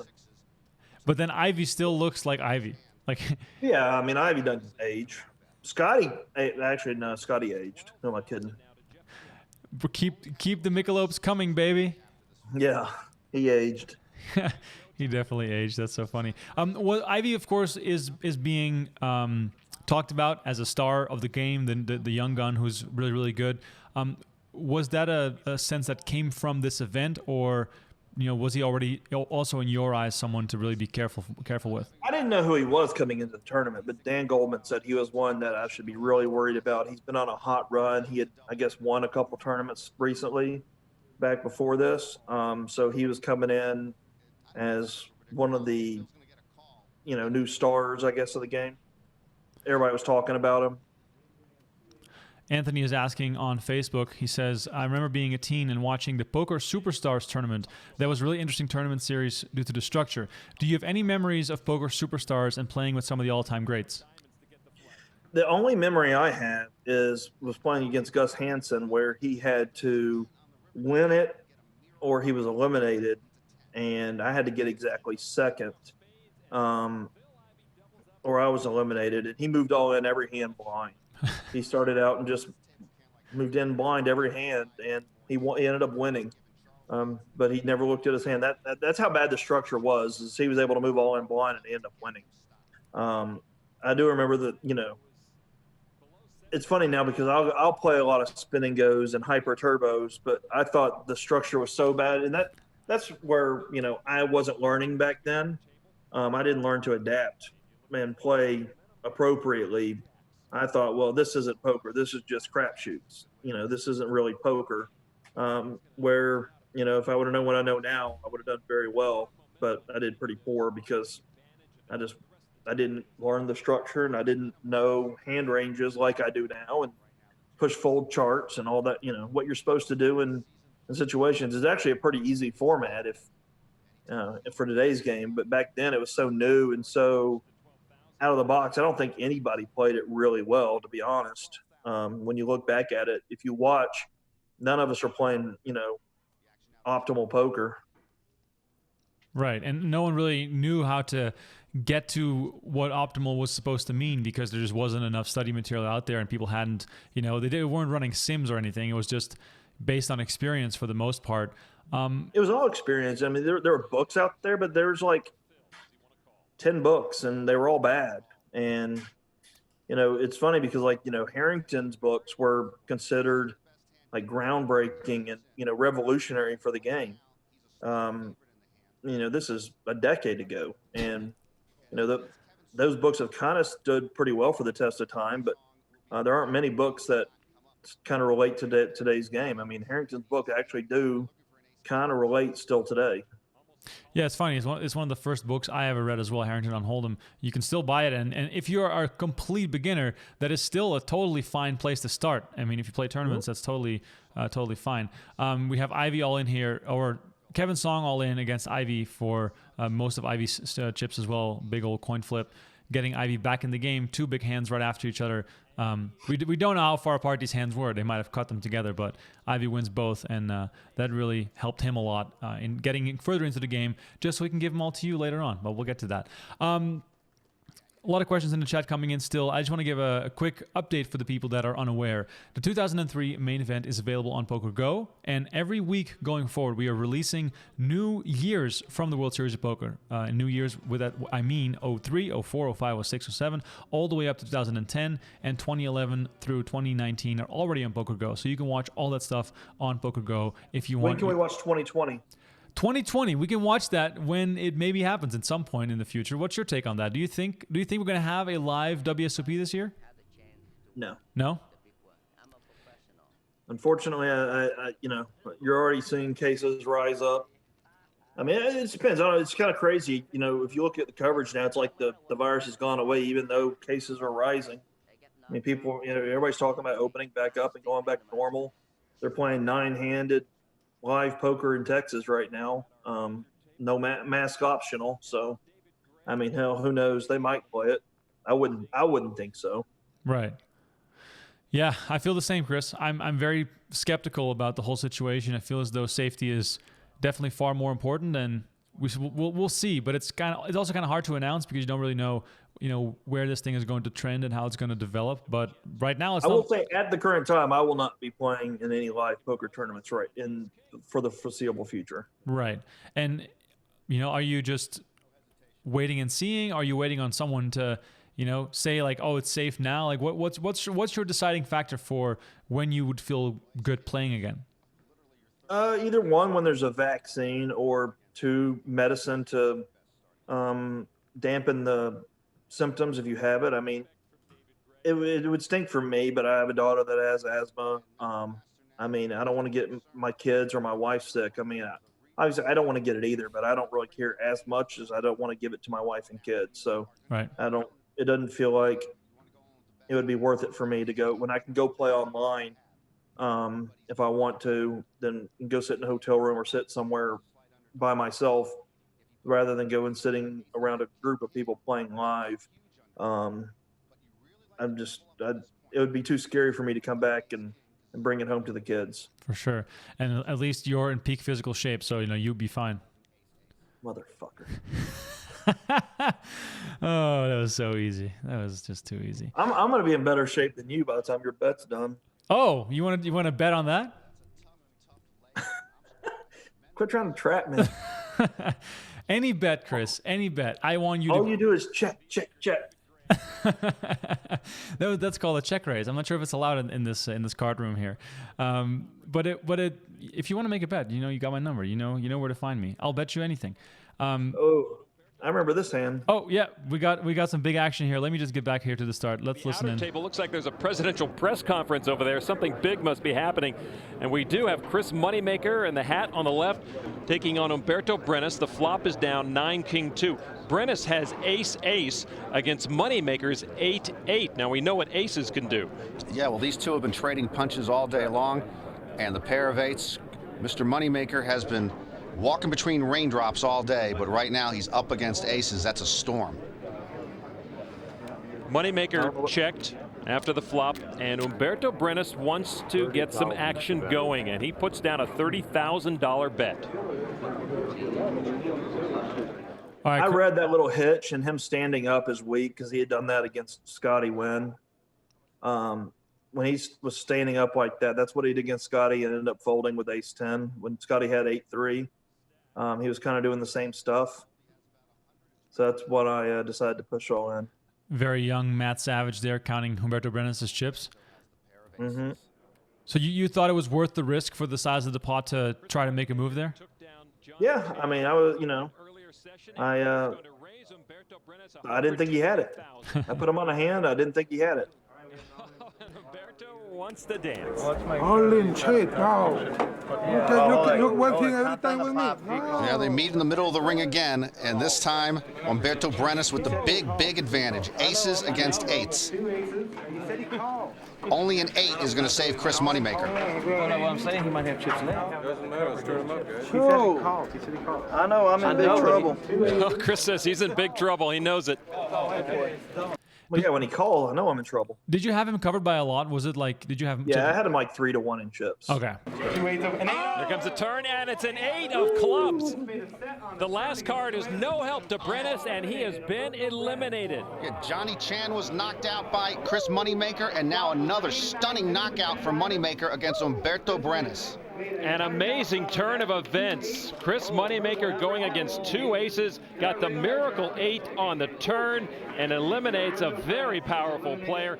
How far can this young kid... And was that Mr. Goldman on the rail there embracing you? That was Mr. Goldman. And that one turn of PokerStars, that jacket turn, supposedly got a ton of viewers the next day. That just, Dan Goldman flashing that PokerStars jacket around. That was very instrumental in PokerStars' growth. Wow. But yeah, that was Dan Goldman. He looks back to that and said he was really smart turning around and showing the back of his jacket, even though that's what the intention. That's really funny to think about. So online poker booms after this happened. Were you immediately, because you qualified on PokerStars, were you immediately involved in that whole sort of boom? Or was it more like when it aired, all of a sudden they were like, Chris, we need you back on board?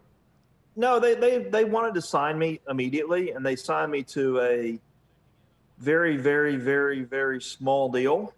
But to me, making $40,000 a year, they didn't want me to do anything, so I agreed to the small deal. I didn't know what an ambassador was supposed to make, and what poker. I mean, again, poker hadn't taken off yet. No, this hadn't aired. Nothing was going on. It was all new, and so I signed a really small deal, and it was a 2-year deal. And PokerStars and Eastside and them, they were so cool back then, especially that they knew after everything aired and how much the site had grown, that even though they had me under contract for 2 years, they knew that the contract wasn't fair to me. So they ripped it up and we signed a new one very shortly and after this all aired. So my contract grew substantially after the growth of the site, essentially. Wow. So yeah. were you involved in certain things behind the scenes? I know from stories and from reading about it that it was a small company. It was a small company. I could pick up the phone and call Eastside, call Mark, and ask them things. But I was never involved in the day-to-day operations, making decisions, or anything like that. I was just an ambassador for the company. If they asked me to do something, go play a tournament, do an interview, whatever it was, I would do it. But I was never involved in the actual running of the company.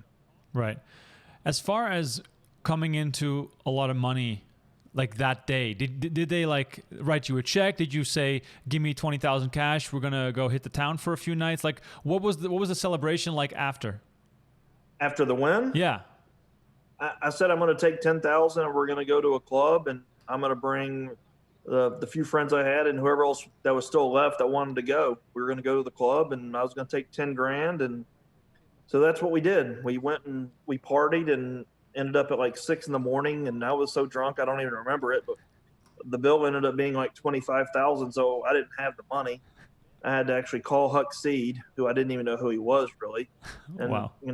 He actually had to come and bring 15,000 in cash to kind of bail us out. And that's what he did. I mean, that's a fantastic story. That's one for the ages for sure. Again, poker was different back then. I mean, I could make phone calls and just get 10 grand delivered anywhere. I probably still could, but it's a little bit different now, I guess, Can borrowing money and loaning money is not the same today as it was a decade ago in poker. So you can't hook me up with 10 grand? I mean, I probably could, but it would be a lot more verification of who I am. And, before it was like, I would phone call somebody and that would be it, or text someone. But now, you send someone a message and it's like, well, I need to verify this is you. You're not getting, or count stolen or God knows what. Right. Yeah. No. I mean, we've heard plenty of bad news in that regard. I've heard stories of you also playing some more high stakes cash right after the main event ended. Did you stay for a while? I can't remember the exact story, but you were playing some cash right after. Nope. I went back home and didn't play cash for a long time. Oh, the wow. only cash that I played was against Nick Benyon. That's the story that I'm thinking of. Yeah, that was probably 4 or 5 months later. Okay. I came out for a Orleans tournament, $1,000 tournament. I was with Dan Goldman. We were playing pot limit Omaha at Benyon's. We were playing $1, $2, and Nick Benyon comes in drunk, saying he played any man in here $10,000 heads up. And I took him up on it and ended up doing really well that night. Wow, that's incredible. That has to be part of some book, right? If there's a book to be written, that's definitely going to be. The story is truly one of the all-time greats. It was a really, really interesting night. This is where Helmuth goes broke, I think. Yeah, let's see. Actually, he doesn't go broke, but it's pretty close. With the 145,000, as you mentioned, the average chip count right now for the remaining players is a little over 310,000. So a good spot to go all in. Phil Hellmuth, a couple of queens, and he wants a chip count exactly on Jason Lester's stack. Phil Hellmuth always wants a chip count. He should travel with a bookkeeper, Lon. He gets the total of 145, and with the queens, a likely spot to call the all-in. I call. He does indeed. Just queens. Just queens. Just queens. Just Jacks. queens beats just jacks. I thought it was jacks. Well, that number next to Hellmuth's name is the I love it. I percentage thought it that was player Jack. will have the best hand should they stay in. That was He like didn't sound like it was. He didn't sound like it was. He didn't sound like it. He thought it was Jack when he said just queens. yeah, just queens, and then when your opponent turns over a worse hand, you always have to say, "Yeah, that's what I thought you had." Yeah, that's exactly what I put you on. Spades are not a factor. Lester still in search of a jack. Turn cards at 5. No help 5. That actually decreases Jason Lester's chances. It's down to 1 card, and it has to be a jack. And it is. Oh! The longest shot comes through. It's unbelievable. He took that really well, by the way. Yeah, he did take it really well, but that's usually the case. When Hellmuth takes a small bad beat, he explodes, but when he takes like an actual bad beat, he usually remains quiet, which is kind of funny, but it also kind of works. Yeah, no, it does. I mean, but I think he realizes in Lester's defense. I mean, he put in his money in with jacks. It wasn't what he deemed a bad hand like Jack Queen of Diamonds, I guess, when Farha did it to him. Right. So now we're deep into the event. We are on day 4, and some of the players that are busting right now include Jeff Schulman, who finishes in 31st place, and Hellmuth, who is still in right now. We all know he did not make the final table, is going to bust very shortly. He finished in 27th place, so we're down to the final 3 tables at that point. You said the days were long. Did you guys play to a set amount of players each day? Like, what was sort of the format like? Yeah, we played to a set amount of players, and like going into the final table, you could see people sleeping on chairs. It was like 4 a.m. when we finished. When we got down 10-handed on the final day, we played routinely. We would play till 2 a.m. Starting at noon, playing till 2. They don't make that. That's the difference now between back then too. Is you start at noon and you'll be done by 10 o'clock at night in most tournaments. Where, again, we played to a certain number. It didn't matter how long it took us to get there. We were going to get to that number. Yeah, and it was only a 5-day event, and it was much bigger than the year before. So they hadn't even planned for it to be this big. So that clearly played into it as well, which is really funny.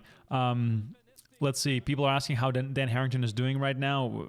Don't know. Haven't seen him much. A couple of years ago, I last saw him. I saw him at the Chinese restaurant at Gold Coast. That's the last time I've seen Dan Harrington, a couple of years back. But this is the hand. I haven't seen Dan Harrington in over 10 years. No, I think he's played the World Series more recently, but I just haven't seen him. He might have played different days or something. Right. This is Hellmuth's elimination, by the way. Hellmuth is down to his last card. He needs it to be an ace or a king, else he has done in the 2003 World Series of Poker. Here comes the river.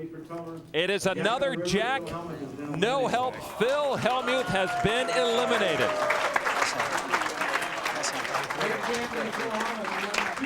Nick the Greek. Good luck, everyone. Once said that the next best thing to gambling and winning is gambling and losing. I don't believe Phil Hellmuth has ever thought that to be true. Phil Hellmuth stunned, and he and his parents seeming at a loss for words. I mean, he doesn't look very happy. He's so invested, both emotionally and even he's like physically invested in the whole experience of going deep in a tournament. I would say him, Daniel, and Ivy probably made more money than anybody else from me winning. Would be probably a pretty fair assessment. Right, especially with all the sponsorship money and all the games they got invited to. Yep. You probably got invited to a lot of games as well, both televised and not televised, right? Like, what was that like? It was crazy, playing with these actors and people that, watch a movie, some of the biggest actors in the world and, some big CEOs of major corporations. And it was definitely, it's been a surreal experience. I still play in some of those games. So it's, it's crazy to be playing against some of these guys. It's fun. So did you fly out to Hollywood for this stuff, or was it more like in your area? Like what was that like? No, it's always like, if I'm out in LA, then, I would get a call about I would text someone that I know out in LA and ask if there's a game going on. And usually there's always a game going on at the house. So, we would go to the home game and play out up in the Hollywood Hills. Or if I'm in Vegas, there's always a game usually. But most of the time, the bigger celebrity type games obviously are going to be in Los Angeles. Right. So whenever I was out there, I would always text somebody. I haven't been out to LA 3 years, maybe 2 years. Any funny anecdotes of games like that or encounters that you had over the years with people? I mean, the funniest anecdote, the funniest story I have, to me anyways, was I was at a party. It wasn't even a game at this point. It was just a party. And I hadn't played in any of the games yet. But a guy comes up behind me and puts his hands on my shoulders and says, "Dude, you're Chris Moneymaker. I'm a huge fan." And I turn around and it's Leonardo DiCaprio. I'm just like, what the hell's going on? This is, absolutely insane. It's not every day that kind of stuff happens. So yeah, that was definitely a surreal moment. Wow. That is actually one of those cool stories that's actually really, really cool. That's awesome. Brent Van Horn has asked, have you ever been asked to cameo in a movie or a TV show? Yeah, I did a cameo in Entourage. I did a cameo in the movie Deal. And I did something else. I can't remember. Those were the two biggest ones, but and I've had a lot of poker shows that were pitched that, we maybe have filmed a pilot for that just never made it. There were so many poker shows back throughout the years back then that, everybody was trying to do. And basically no poker shows ever took off. The only ones that ever took off were the ones that were paid for by the online companies. Right. And, I know you're not a high stakes, no limit cash player, but was it ever a consideration to play on high stakes poker, for instance? No, I mean, obviously I was invited to play, but I just never played no limit cash for big stakes unless it was like a super soft lineup. So when they called and asked me to play, I was like, I just don't do that normally, and that lineup doesn't sound that good to me. So it just didn't really appeal to me. And at the end of the day, I've never the one thing I do I'm very proud of, and I've always been like this. Is I don't have an ego. I don't need to go out and prove, play the highest stakes or play against great players. I'm very content to go play 2-5, 1-3, 5-10, 10-25, and play those levels and be perfectly happy. I don't need to go play 100, 200, 200, 400, etc. I don't need to risk it. I don't need the stress of it. And I think that's another reason why I'm pretty happy with my life is the fact that Scotty was wearing a final table jacket too, by the way. Oh, I see it now. Yeah. He must have made a final table earlier in the year because that's what you get. So 2003, he made a final table, I guess, earlier in the series. I mean, Chris, can you please wear that to the World Series of Poker? Like, well, not this year. Well, no. Whenever that comes back, I'm actually looking. I'm on eBay right now looking for. Yeah, there it is. Oh yeah, there's I've got my jacket in the closet. I don't know if it'll fit me. I tried to put my shirt on that I won in 03. I was going to wear it for the 2018, I think. The 15-year anniversary, I was going to wear the shirt to the World Series. I couldn't fit in it. Come on. I mean, that's the biggest motivation to get fit, right? To be back to your peak shape? No, not really, obviously, because I'm still fat. Oh, that prop bet is just waiting to happen. It's just waiting to happen. I know. I still have till Sunday. I mean, the bait's still in the water. The bait is definitely still in the water, and I think that nobody in our group of 15 people that are all trying to lose weight is going to protest you joining the pond. Well, no, because I'd be the one paying everybody. I mean, I would not be against that. One event that I want to highlight before we get to some more hands, and we have quite a few hands left here before we reach the final table. And for the people that are just tuning in, tomorrow on Friday, we have Final Table Fridays on PokerGo, the World Series of Poker 2003 main event available on PokerGo, along with all the other footage from that year. And then we roll into 2004 on Saturday. We're going to do the 5K 7-card stud with Marcel Lusk and Joe Awada and John Jawanda. And then we have another prelim on Sunday. And then we go with the 04 main event starting on Monday. So the whole summer, while there might not be any live WSOP action, we have WSOP Classic for you on PokerGo. One other tournament I wanted to bring up is the NBC Heads Up Championship back in 2011. Your second biggest tournament score for $300K. You were invited to that event every single year, I believe. And I was. That was sort of like a staple tournament for its entire duration. You know, the big draw. It was almost like a fantasy event style feel, like a draft kind of feel. Describe to me what that must have been like, because obviously, you know, it's such a different feeling than a normal tournament. But by far the best tournament of the year. I look forward to that tournament more than any other tournament. I love the format. I love the competition. I love just the setup of it. I performed really well in it overall. Howard Leder was a guy that busted me, seems like every year, but really, really happy with the way I played, and hate to see that end. It was a great tournament. It was a tournament that if anything comes back, whether it be any tournament, anything, that I want that one to come back. That was a fun event. Just unfortunately, I just don't see it happening. Did Amir Vahidi lose here with aces? No, he didn't. He couldn't have. This means it is the end of the tournament for Brian Watkins, and a big win for Amir Vahidi. Great run for Brian Watkins. I don't remember any of these hands. So. Yeah, so this is like right before the final table. Like, this is getting pretty close. Yeah, we're like 13 people away or something. Right. Amir Vahidi sadly passed away in 2010, complications from diabetes, but he was definitely a big character with a cigar. He was sort of like a version of Sammy Farha almost. Yeah, he really was. I mean, he was aggressive, and I mean, he put it all on the line. And then we have... You can see Dutch all excited until I get there. There's his crew. Yep. Part of it. Has been the buzz of the crowd. Does he have an agent yet? I don't know if he's got an agent now. He may have one soon, but everybody here is asking one all-important question. Who's Dutch Boyd? I was 12 when I started college. I went to law school when I was 15, and I finished up with my Juris Doctorate's degree when I was 18. When I started college, I was nervous as hell, and I felt like everyone was going to be smarter than me.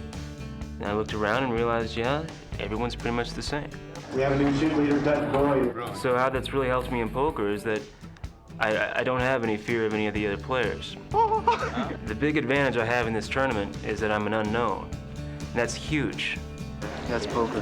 When they ask, how are you doing?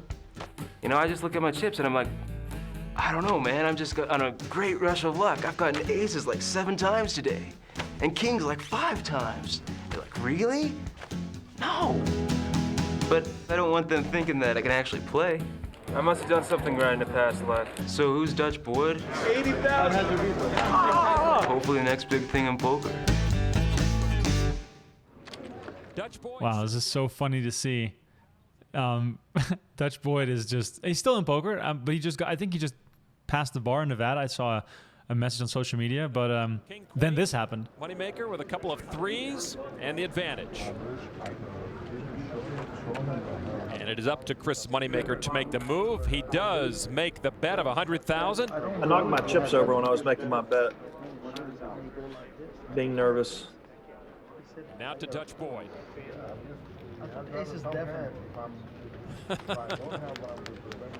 This didn't happen during this hand, by the way. This happened later. What? Yeah, this was edited in. Wow, really? That's crazy. Yep, no, none of this happened. Chris is probably just sitting there with his eyes closed under the glare of Dutch Boyd. Oh, and Dutch Boyd's going to move all in. That's what happened. He just basically, I bet he moved all in like that. None of that other stuff happened. That was a hand that happened like a couple orbits later. With just a pair of threes, when he'd be going all in and would be knocked out of the tournament if he lost this hand. Only time I was ever all in the tournament. Where did you get him from? A call. He's going to do it. And he Wow. does. Wow. So what made you call in this hand? I mean, this is for your tournament life. I just thought I was ahead. I had been playing with Dutch, and I saw he's been getting out of line. And I said, when he raised here, if he checks to me and the flop comes below a 10, I put him on high cards. I didn't put him on a pocket pair. I put him on high cards. And that was my whole thought process. I mean, I even said before he flips those cards up, give me low cards, dealer. Low cards. And he's calling out for low cards because he has correctly assumed that Dutch Boyd does not have a pair, but only has high cards. Hell of a call there, Moneymaker. Well, Dutch Boyd acknowledging what a gutsy call it was for Chris Moneymaker to make that. I don't take bad beats, so I knew I already won. And a 4 comes out on the turn, which actually gives Moneymaker now a straight draw. And the last card, an ace of diamonds, and it gives Moneymaker a straight and a victory. A huge win over Dutch Boyd. And that is a big blow to Dutch Boyd. Most of his chips were lost on that pot. I mean, that is a big time competitor move to risk it all right there, because you could have easily folded, got a few more pay jumps, but you just went for it. It was as if you were playing for the win already in that moment. I didn't know what ICM was back then. Obviously, given everything that I know now, I fold that hand, even though I know what he had. He could flip his hand up and I probably fold. I mean, it's just not worth it. I mean, but back then, I didn't have the confidence that I have now. Sometimes ignorance is bliss, and you just got to. I mean, I felt like I had to go for it when I had the best hand. Yeah, I mean, that was. Whenever I felt like I had the best hand, I just followed my gut. And it worked out pretty well for you, obviously. Yeah, not too bad. Maybe I should just do that. Stop trying to learn how to play. I know. Just go back to the old school ways. Street poker. Real tight, then go crazy. Oh, by the way, this is not Casey Castle. I was about to say, that's not Casey Castle. Hold on. That's pretty funny. That's not Casey Castle. I know who Casey Castle is. I just realizing that too when you said it. I was like, wait, that's not Casey. That's really funny. I don't know who that is, but that's not Casey Castle. It is the same sort of style, the balding look, but it's definitely not I him. didn't know Min Wen got 25th that year. All these people, I guess I did make some friendships back then because I remember most of these people. We all had conversations except for like Ivy. Ivy never really spoke. I don't remember Lederer being that deep. He didn't speak either, really. I remember Bruno being deep like that. Right. And Freddie Deep, Marcel Lusk. Yep. Howard out in 19th place. Happy about that, but disappointing overall not to win. Not bad for the family. He and his sister Annie Duke finish in the top 50, and he says his goodbyes, and Lederer has nothing but praise for the man who knocked him out. He is absolutely fearless. He can have any 2 cards at any time, and he will play them like they're aces. That puts people under a tremendous amount of pressure. It's very hard to play against Phil. Here he is. Yep. A great poker player has to have really good instincts. 3,500. He has to be able to feel out his opponent, try and outguess him, figure out what he's thinking. Don't bet it again. When I play poker, I don't really sit down at the table with a strategy. Sometimes it's right to be aggressive. Sometimes it's right to sit back and wait patiently. Whatever the players are doing, I just react to it. Raise. Like any other sport, you play poker, you need to practice it. I put in a lot of hours. I'm thinking about the game a lot, and because I do that, I benefit from it.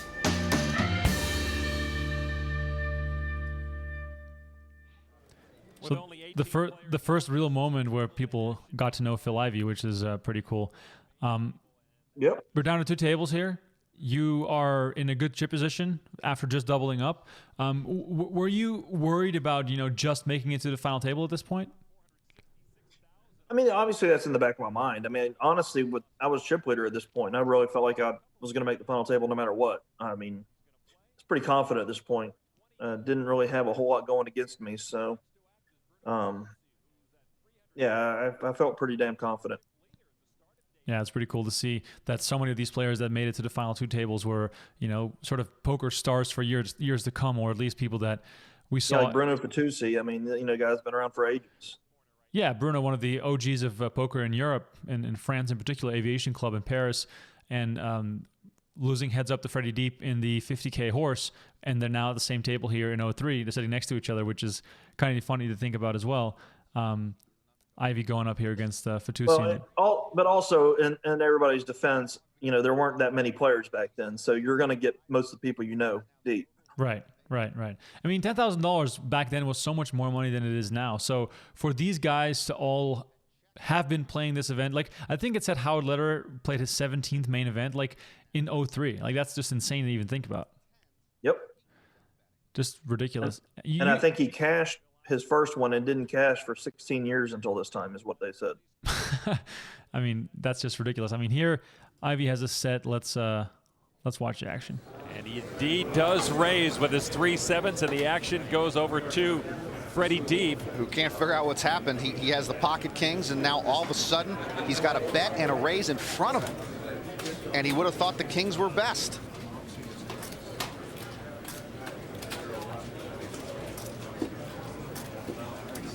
Bruno Fatoussi, a very interested onlooker. He will be the next to act.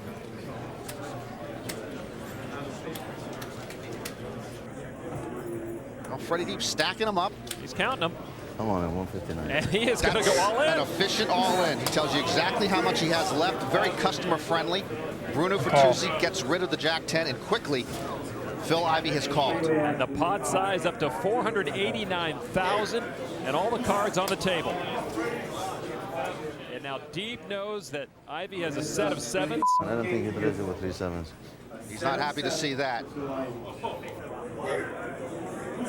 See, if this was me, I would have just hit the king. Yeah, obviously. It would have been an easy game. Oh, he had the king. I didn't even know he had the Takes king. the lead in the hand.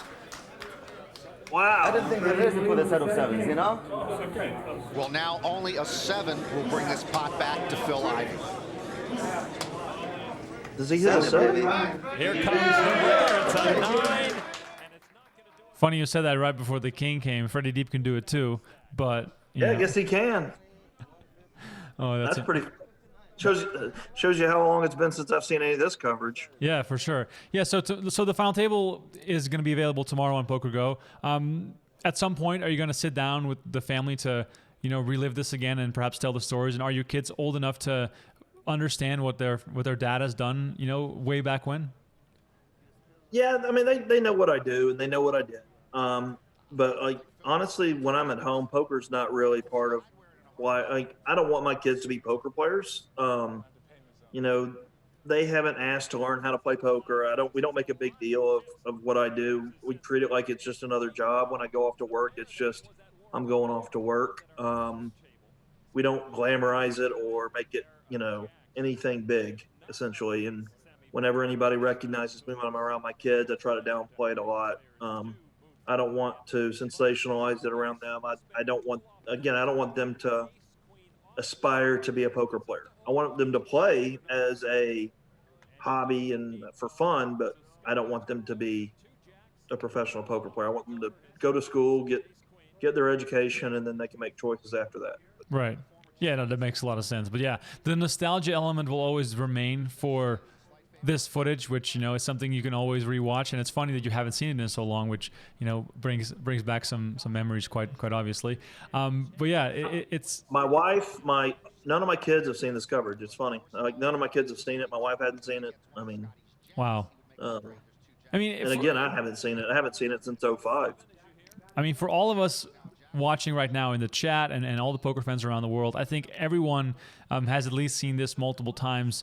And, you know, now that it's all available again on PokerGO, I'm pretty sure that there's also going to be a new audience of very young people that have never had the chance to watch this because, you know, it's been out of circulation for such a long time. And, you know, you could find this in illegal ways as we say goodbye to Scotty Wynn in 18th place, cashing for $55,000. But it is sort of cool that this footage always will remain for the people to watch. Let's see what Scotty says.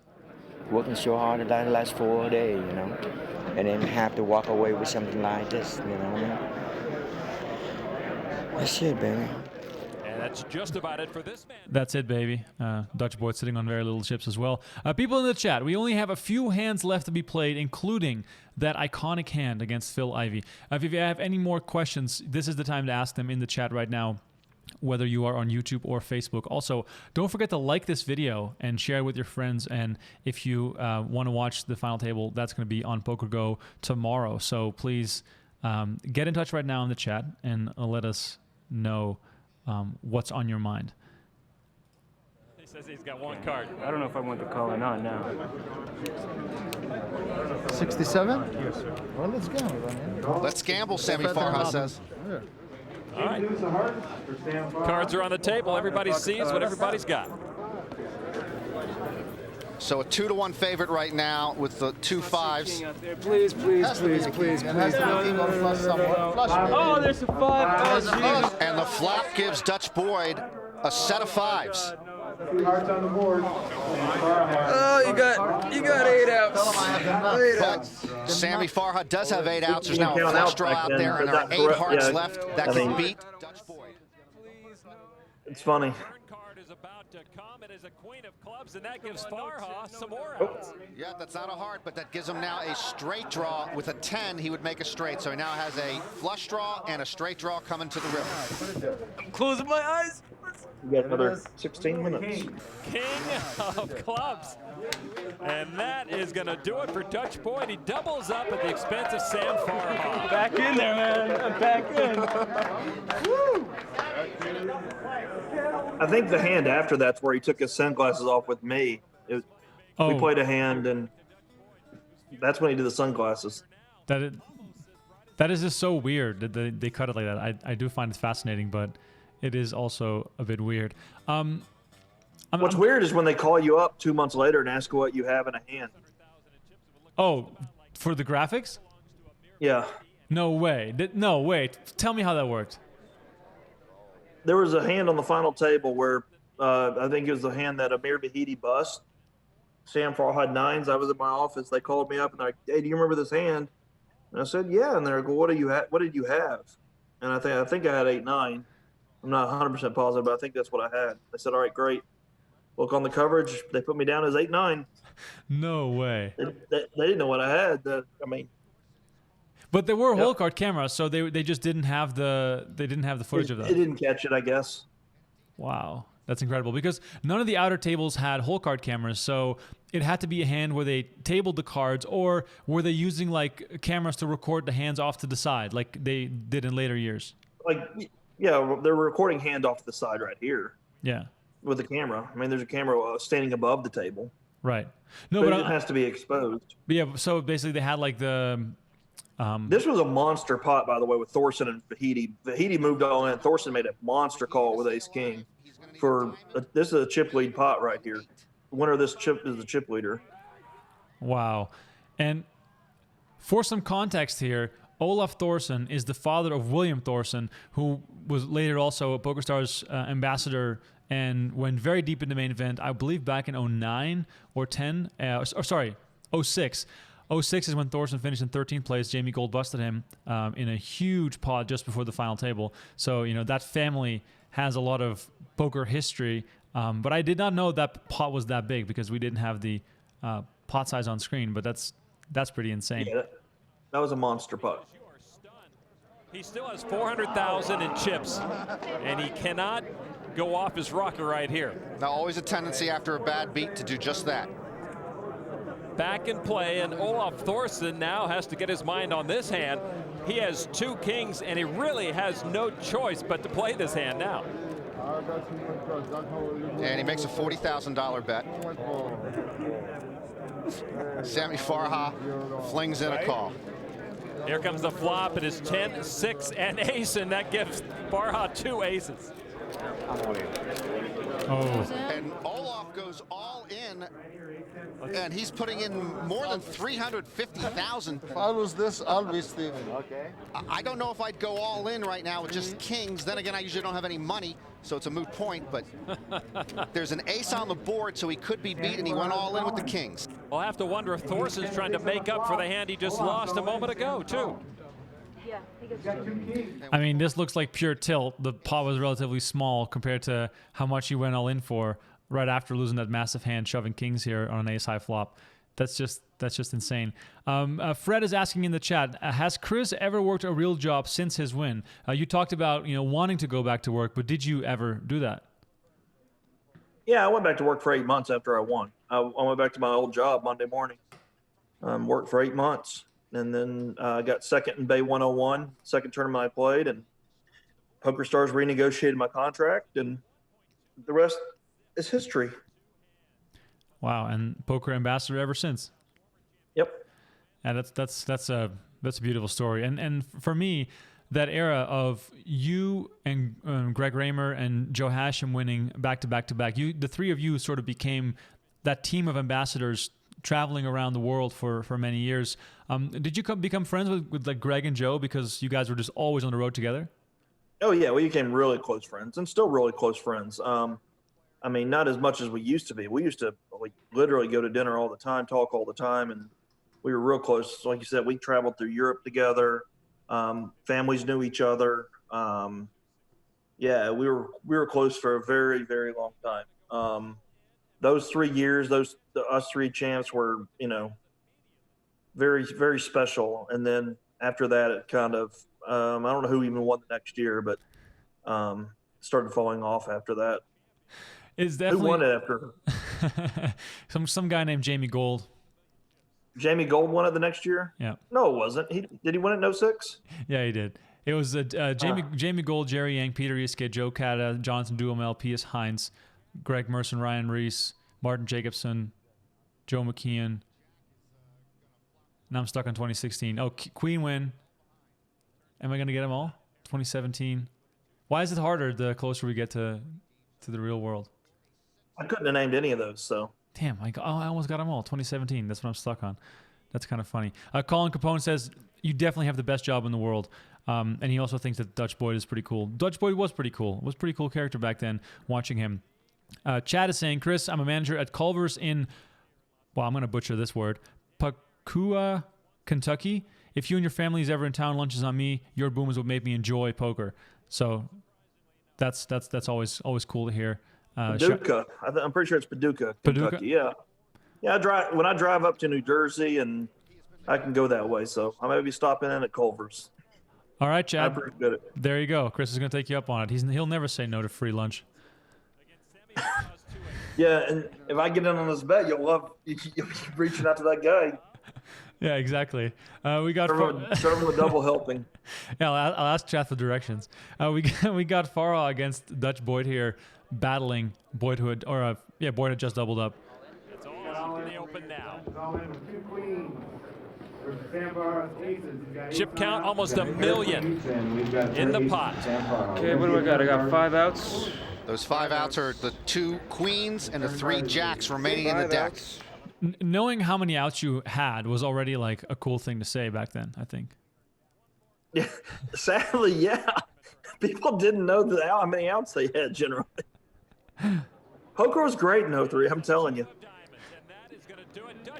Is eliminated from the 2003 I mean, if you would go back in a time machine and look at the poker instruction that was available back then, it would just blow your mind. Right. So, with what you know now about the game and your current skill, how would you rank yourself in this field? I mean, I think I would destroy almost everybody in this field, but I mean, I think even an average poker player probably would as well. I mean, it was just night and day, the difference in skill level now compared to then. Right. The game's just so much different. Dutch Boyd out in 12th place celebrating. He knew that he was going to get rich off all these players in the next couple of years. We also missed the eliminations of Bruno Fertucci, Marcel Lusk, and Freddie Deep. Dutch Boyd busting in 12th place. I think we're getting a little recap now. Not a lot of Marcel Lusk coverage, and then he became a big star in 2004. That's kind of a shame because he must have been entertaining already back then. This is going deep into the night, Chris. You were saying guys play till 4 a.m. to get down to a final table. This is the final 10, and we're playing down to the final 9 here. Was this a moment where people tensed up and everybody just wanted to make the final table? Were you applying a lot of pressure because you had a lot of chips? I was applying zero pressure. I wanted to make the final table. I was playing no hands. I had made my decision. I was going to make the money. I had 1.5 million. I think everybody else was sitting closer to it. Like Farhar was in second with $1 million, or Toomer maybe was. I thought Farhar had close to $1 million too. Yeah, he had 1.3. Okay. I think I had 1.7. I think something like that. Let's see, 1.5. So I had exactly 3-1 again over Phil Ivey in the sand, which everybody says I played so bad, which I never quite got, but whatever. No, there's no other way to play that hand. It's pretty standard, right? Well, I got so much flack for how I played the hand, and I still to this day don't understand how I could have gotten any flack for playing the hand the way I did, because I thought I played it more than fine. Yeah, but. Of course. I think it's totally fine. We're playing. You have trips with the best kicker. Like there's no real other way about it. Well, no, they're saying that I didn't bet enough on the flop because back then people bet more when they had big hands. So I think I only bet 75,000 on the flop. He had 500,000 chips and I bet 75. So a question from Chris on YouTube. He's saying, Chris, other than the actual placement of the players at the final table, which one of the players, once you got down to 9, did you fear the most? I feared 2, and I told my dad going into the final table that Sam Farha and Amir Vahidi are going to play a big pot, and whoever wins that big pot, I'm going to play heads up for the title. I told my dad going into day 2. That was pretty much my read going into the final 2 table. I thought whoever won the clash between those two, because they were the 2 most aggressive players, I thought I was going to make it, and I thought they would make it. And then as we got later and later into the night at that final table, which you can find on PokerGO starting tomorrow, did the tension rise because the moment got bigger? Or, and this is my assumption, you sort of got locked into the moment and started playing your game with sort of this mindset and focus to win? Yeah, I started running over the table, to be honest. I mean, I was just very, very aggressive, and I was playing really well. I was in the zone, I guess. Yeah, that's pretty cool. For that time, I was in the zone for sure. Yeah, and I mean, you pulled up the massive bluff against Sammy that really could have shifted the tournament into a whole different direction. What made you pull the trigger on that hand? Because that's once more one of those spots where you didn't have to do it. Yeah, well, we had talked about chopping it, and he thought he deserved more, even though I had a 2-1 chip lead. So right then, I knew that he thought he was a superior player, and he wanted to use his skill to milk me. And so I wanted to play big pots with him and put him in uncomfortable situations. My read was in that hand that at best he had a pair, and I knew he wasn't going to call off his tournament life with a pair against an amateur who he thought he was that much better than. So I felt like I could just get him off the hand, to be perfectly honest. Right, which is pretty awesome. The fact that you were sort of applying the knowledge that he'd just given you and sort of shoved it in his face, which is a cool thing to see. Yeah, I mean, I did a lot of things back then that are, I guess we're a little bit ahead. Like on the bubble, I had a big stack, and I was applying a lot of pressure on the bubble. I didn't even know what I was doing it, but I was, I knew that everybody else was playing really tight, so I started playing really loose and raising queen fours and jack fives, and playing a lot of hands when everybody else was playing tight. So I mean, I adapted my game a lot back then, even just what everybody was doing. I wouldn't say I did that at all the first 3 days. The first 3 days, I just played nothing but nuts and position. But he's looking at ace queen, so he's going to make some sort of move. He bet 60,000 on the ace queen. Yeah, and I think I bet 60,000 here. I only bet 75,000 on the flop, and that's where people are like, "Dude, you bet so small." But if we look at GTO right now, that is the play. Yeah, I mean, it's especially when he has 500,000 in chips and he's calling 60 pre. 75 is a bet that I would make with my whole range. And but back then people were like, that's just terrible. You priced him in, and you got to protect your hand. I heard everything. Well, but the whole time I was like, I played it fun. But that's the old way of thinking too. They used to say it's better to win a small pot than to lose a big one, which totally takes out of the equation playing the hand to the best of your abilities and your understanding of the game. And yeah, and also balancing your range so you can play hands, multiple hands, multiple ways. I mean, that's what made Ivy so good. He could wake up and do 7 or aces because he played his hands the same way. What a lot of people don't remember is Lester actually folded a better hand here. Right. Lester really, really got lucky with the way this played out. He could have lost a lot more chips. Ivy got very unlucky because Lester could have, come in the pot too. I guess it doesn't matter. Once Ivy catches the 9, he's toast. Right. I love how you say that because you were supposed to be the one who was toast. Yeah, I mean, he was supposed to have $1 million, and I was supposed to have $1 million, after the turn. Here comes the turn, and it's a 9, and that gives Phil Ivey a full house. Miracle on 4th Street for Phil Ivey, who now has the full house and the better hand. But nobody knows it here except Phil Ivey. And there's no reason for Moneymaker to assume that Ivy had the pocket 9s. So he's going to bet 200,000. I bet 200,000. He only has 400,000 left. So I bet 75 on the flop, 200 on the turn. Pretty happy with that even today. Yeah. Deciding what he's going to do, he's obviously going to play. And if and when he wins this sizable pot, Phil Ivey will put himself in terrific chip position for the final day.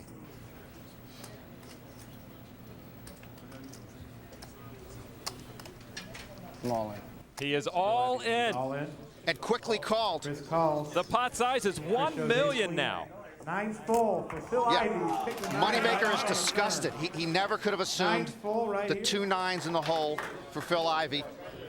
And now he is going to need an ace, a queen, or a 6 on the river to win the hand, which would knock out Phil Ivey. Moneymaker's looking for an ace on the river or another queen. Here we go. We're going to see one more card. I could have been looking for a 6. An incredible knockout blow. What a massive celebration, sending Phil Ivey to the rail in 10th place. You now becoming the overwhelming chip leader, and you end the night all in one go. Yeah, I don't know if I was happier because the night was over or I busted. No, I know exactly why I was happy, but it was good to end the night. I mean, I knew he was a good player, and he ducked me out on the handshake here too. Oh yeah. He was in just such shock. Oh wow, yeah. Oh, that's pretty painful. Just you're trying to just be a good competitor. I shook everybody's hand that I busted. He was the only one that never did. But again, we worked through it. We're fine. You guys went to therapy. You guys sat down, talked to the professional, made sure it all worked out for you.